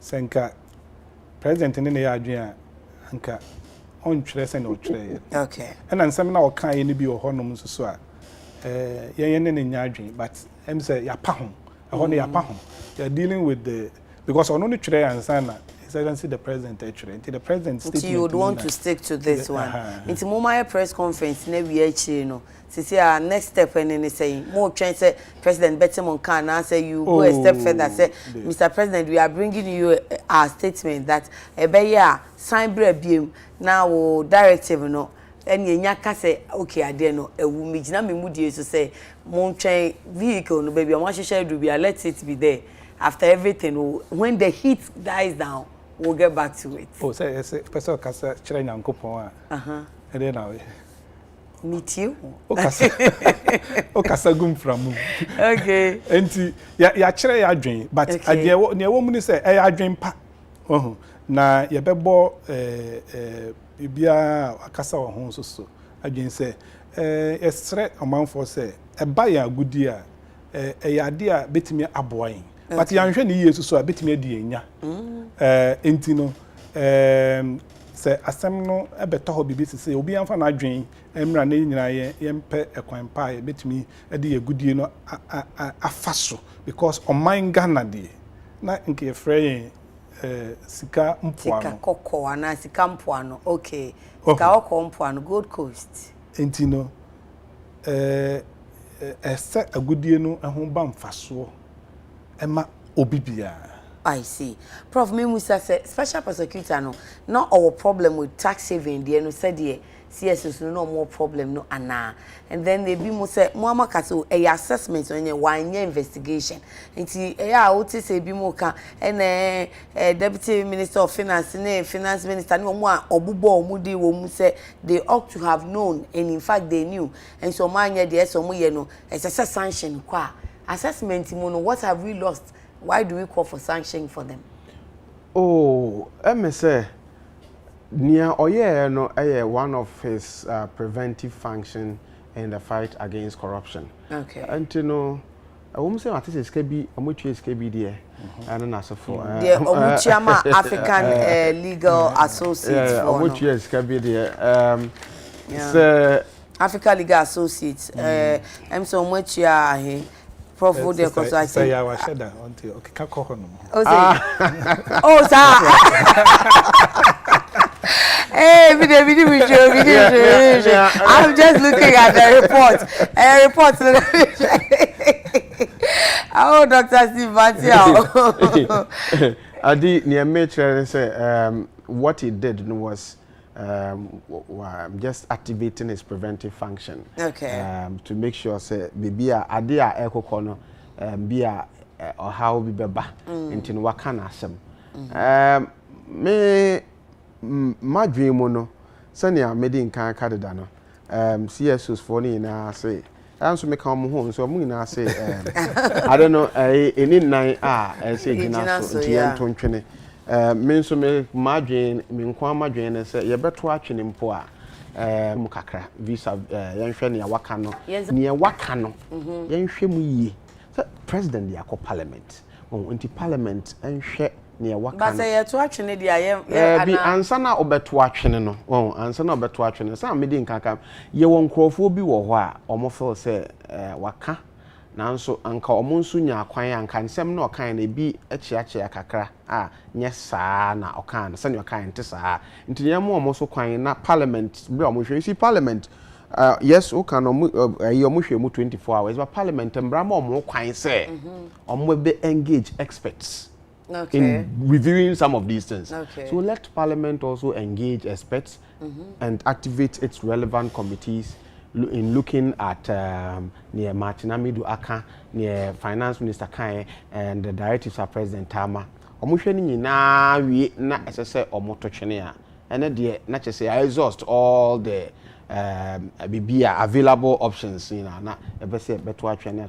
As to Kasa say, yen sanction will be and I say there be my no. Number one, media manage. And the response of the president, I am a fair. The same response, no, Anna Bra Dom Levu, yes, a man and colleague CSOC, now so sarcastic, or yes, Aswanka, and also many bejipa. I know they are catching since I won't listen, but we dear, share an amone response on us watch on as which and you cannot say. So as CSOC nyina no omo nyina ye opposition for and I say omo mpe abanyasem. I mean some of them in time past no omo take positions that were in support of the government now when it was in opposition and all that. You cannot tag them. Ansana ye beba sanctions embrano yenhwe ne president aken bebi akwa akosi. Okay. Bebi ebekwakosi then we will also come back to say okay, based on Niekusin internal, whether there should be sanctions or there should be no sanctions. But so far, I didn't can't you who will be is going to parliament. Say could do or your name. Say parliament better so and also or break it for their election at the recession and also your name now. So share the outcome of the president's directive. And then we can analyze or discuss whether there should be sanctions. And I said there should be sanctions. But it is also possible, say, you bet to me, I can say, Martin Amidu, obey to me, step up his game by exhuming and also activating his investigative functions. Okay. You see, the preventive function in the fight against corruption. On he the can, same issue. on the same issue, he can investigate. Okay. On the same issue, he can prosecute. Okay. And you know, on start na beya on your investigation. Okay. Na yenhwe amanfo aka se niam bebre wo ho a ade SSO ye a ontumi nya ya amanfo se ye ntenenka na sefo. I think he can use this as an opportunity to tell Ghanaians that his office is not defunct, but Juma. A quick one. Nanka opese wo kan te say the amanfo amanfo so aka say eya on fa asem ba ko penante. Na untimi nkofa one topic say me ye preventive assessment risk and anti-corruption risk. I say we ya now the paragraph ba kwa ba no, you know I'm say last week na me wo program bi so na me ka no na lawyer bi kan say wo hwe na report na wo hu report no ekase and other related corrupt practices reports on the analysis of the risk of corruption and anti-corruption risk assessment of the processes leading up to the request for approval and approval of the transaction agreement and tax exemptions granted by Parliament thereunder in relation to the gold royalty transaction under the Minerals Income Investment Fund Act 2018 Act 978 and other related matters. Me mark here, we sa heading, mark 0/100. Heading ben na obekan heading no be do na we na refi ni awoka. There's no heading. Intini na aka ho. But lawyer bi catch them say via other related no de share ho no ene ma no kofa ejapa ne ba but na okofa airbus ne other nsem bi bekeka nti waka sa me se ye pese ye ka na sa de a ene anka then he would have done a great disservice to the report. O pese o ka airbus ho asem a you cannot spend 90% of the time talking about ejapa. Now what the 2% bi aka airbus. Now, like I said, because it caters for other related at the end of the day, not just one yard. Into my dream, no, or per se, or ye airbus scandal, on a full report on it, or per se investigation, on your investigation about it. Now, on come out with a full report. Now, of course, smuggle a binomo near my big car, then you would get the kind of response that he got. And I have said it and I'll say it again. I felt that His Excellency President Mahama was overly emotional in his response. Sani oka asemwa okaye in response to Martin Amidu na mefo ano so say na Martin Amidu di anya emotional meba o say me ye bema into wo feel say wo me ho asem a person investigate me frame me meba na me so me be yima no na okeka na nyina na me feel say yes bema na ekasa but last minute na okoka what sort of stupidity is it? I thought he was overly emotional and I was expecting that Martin Amidu knowing who he is anka ono nso beka say waka but let me ignore and as I say opese ono nso responded there then he would have been more matured in the response but his response also contained sarcasm, innuendos, and as I grow in Ayedi, we cannot reduce the office as you can't reduce the office of the special prosecutor into writing responses to people's comments and insults and all that. You cannot be doing that. As an ordinary person's comment. Yes, sir, there be. I feel some I am a Juma, and then can't say he went. Edu baby in somewhere or kano na ase. You see, you can make your point without being sarcastic and needless innuendos. In my view, no, it's cheating the officers at the position that assessor or assume in our body politic. You know, and I say me na so and our best so can one same pain. I feel can say Nipakrono now he wasn't worth a vote. And Kaka say, Kaka say be Mr. Brave Man, Mr. Wise Man. Now me say enyan tokwa na enye kasentwie ene edidi special prosecutor edwuma ntino yesre no media manage edwuma na oye no ho na say the office no ebetena after him and I say after this regime it depended on some nyama bi a obeye and how he comport himself one hwe ye pre regime if you support one share na special prosecutor office no na edwuma no ebebe ma Mr. Kuyolo me fa wo de we enwie na me de man kasika na sem but waboa me amama ko hu $4 million US dollars payable to Imara enokran so see Imara transaction na esi omo South Africa enso ye trust a omo check o se sa sika no kwa de esi hey wo mo wo Botswana ho no kra no se enokran no festa into perception say na che corruption be akoso so sa sika no akọ fees and expenses rendered under the evaluation recommendation phase no akomo no ye den nya ne back for no what do we do we share your statement na ye can say nsem ni bi wo ho a okakan ya boboss wo report mu a which be borders on criminality near ade no say otimi investigate. Oh, okay. Because this report no and you working we it's not sufficient enough. Obedina so as you be chrono and answer. Did you just say it's not sufficient enough? Oh, they say we no ye. And some akasibe will be right in a way. They be for prosecution America. Okay. For prosecution. Okay. And you know, and in a statement here can say on investigate those elements now on office said borders on the breaches of the law and criminality no. At that point no say or yet detailed investigation na say ebe here say no investigation no so be boa ama nipa na ana companies na efefa won ho ni nyina nso so no omo nso atimi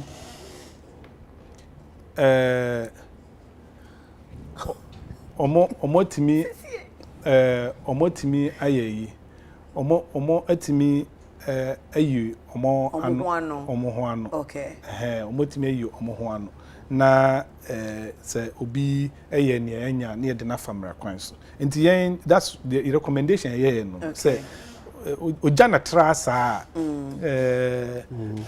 emwa enti no elements ni bi ho a ono fi say here further investigation onye na emma intro more light okay the American idea chat over Nejuma no ho say senior prof kan no prevention of corruption there on say nyina ya cancer katashi send prayer there die nya nti kwan bia so ebetumi afa na ye tu ase man no ese boy homa bi nti and one of the me fan say ways are report the preventive action my ntwen makọ katashi no emansa you try to prevent it. Okay. And you know, institutions bia almost so ewo sa tumi no say omoye preventive no. Say omobo modern so omoye. Na ma enye Japan kwa ada going forward no. Ada niema bia ewo ho no mu a fi so betumi aye na aboa no. Yesa say ene yeti ha ye ka on Japan. Apart from ne wabobosu yi no. Project na yensha ase ebetumi aka say in principle yenyam ntua royalties no koma omo entino say if it is true said there's a loss cry it won't be that colossal that na this payment legal payments na you make here oh they be me kire say anka royalties ni nyina na transfer koma omo and that would have been a lot of money buy their boss no ataso but yet we see your chire oh no your chire entino so the point I make can say sa preventive $4 million ke betumi aye bi betumi asi bia 12 unit classroom block right 12 unit classroom block na me can say ebrosa anti preventive approach is very very important and you know but me for us to say you know you're very very focused na a boy asomai and ye ji say the see here do mienu na abo out here this because here Paul do back but it has been great na yesua de mo gidie say won so wasua de from history to mineral extraction and former goodie a ye to say de wo a ewo krom wo mantam de say wo mantam assembly ni nya a de be mpuntu dwuma kra ama wo bia na onimene owura koyole adaroma wo hu na wo nti wo kra tim ko assembly okobisa say ye fa mo chewo ye 20% sika no mo de ye den na amaye mbetumi akwa akobisa say na de yi so aba right to information act na abeg okoni esi betua sika na wachiri wo enu so wo de abane aye ho fight for say umram na umetua sika dodo sa emfanye the administrative cost there say bibi keto ebi but yesua de na me wogidie se wonso wasua bibi kakra e won na critical issues e ba na wotwe mu a yetena se di ho nkomo ntiboa me na ye na ora Emmanuel Kuyole ase ofi Center for Extractives and Development Africa na oka 25 CSOs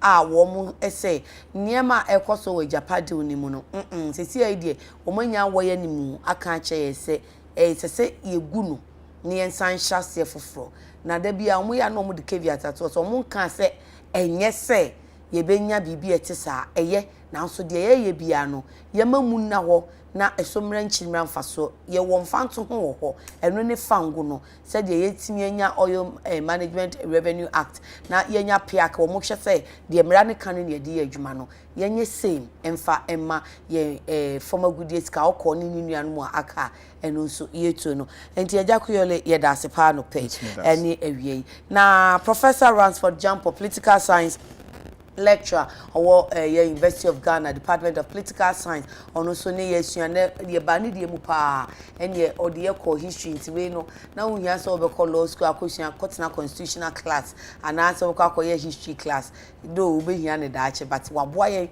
ama ye nya bi eno ono so ne CSO so na ye adwuma nti ba bi oni omunya adwene so na ne waponche a kire mu se o aha me ne mu nya adwene but on a whole no so feel say e japadi no esese esan hwemu biem na papa na adwuma no kra maka papa no owura na adwuma no kra no esese ye to ye bo ase na esan interrogative biem fi said your kan ye no ye ntimi mfa na no di sem nyina mua enka se de waka ne no ano ya o say enye bible nti enye bible de ne na akonya da ho say ye be san na ya hwehwem bi prof no pani awie ye da ase papa apa nti muntu ankomodie ni so e wo mo fie mu na nso ma revisit still we are mourning Papa Jerry John Rawlings midi e de ya Konamah metina mu e de ma wunu aba afi okua the vim lady wunu say say international reporter wa America maimo enti obeba pe a obesi aba no abeji nedwa menu aba mesewa madam for ama ebu abedi akọ o Tigo Etel Tigo e wo sunyane ene wa woda ama happy birthday to you nyame nhira no onye okese no onye wakoma so ade nyina emma na oma wani so ade hu no emrem nti di aka wa akiri ho no ye beka ho asem yakram yadamasi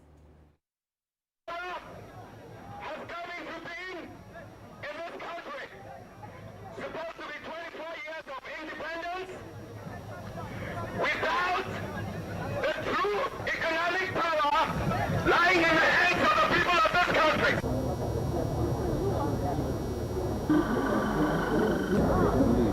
Benua, obi anu ha. Eh?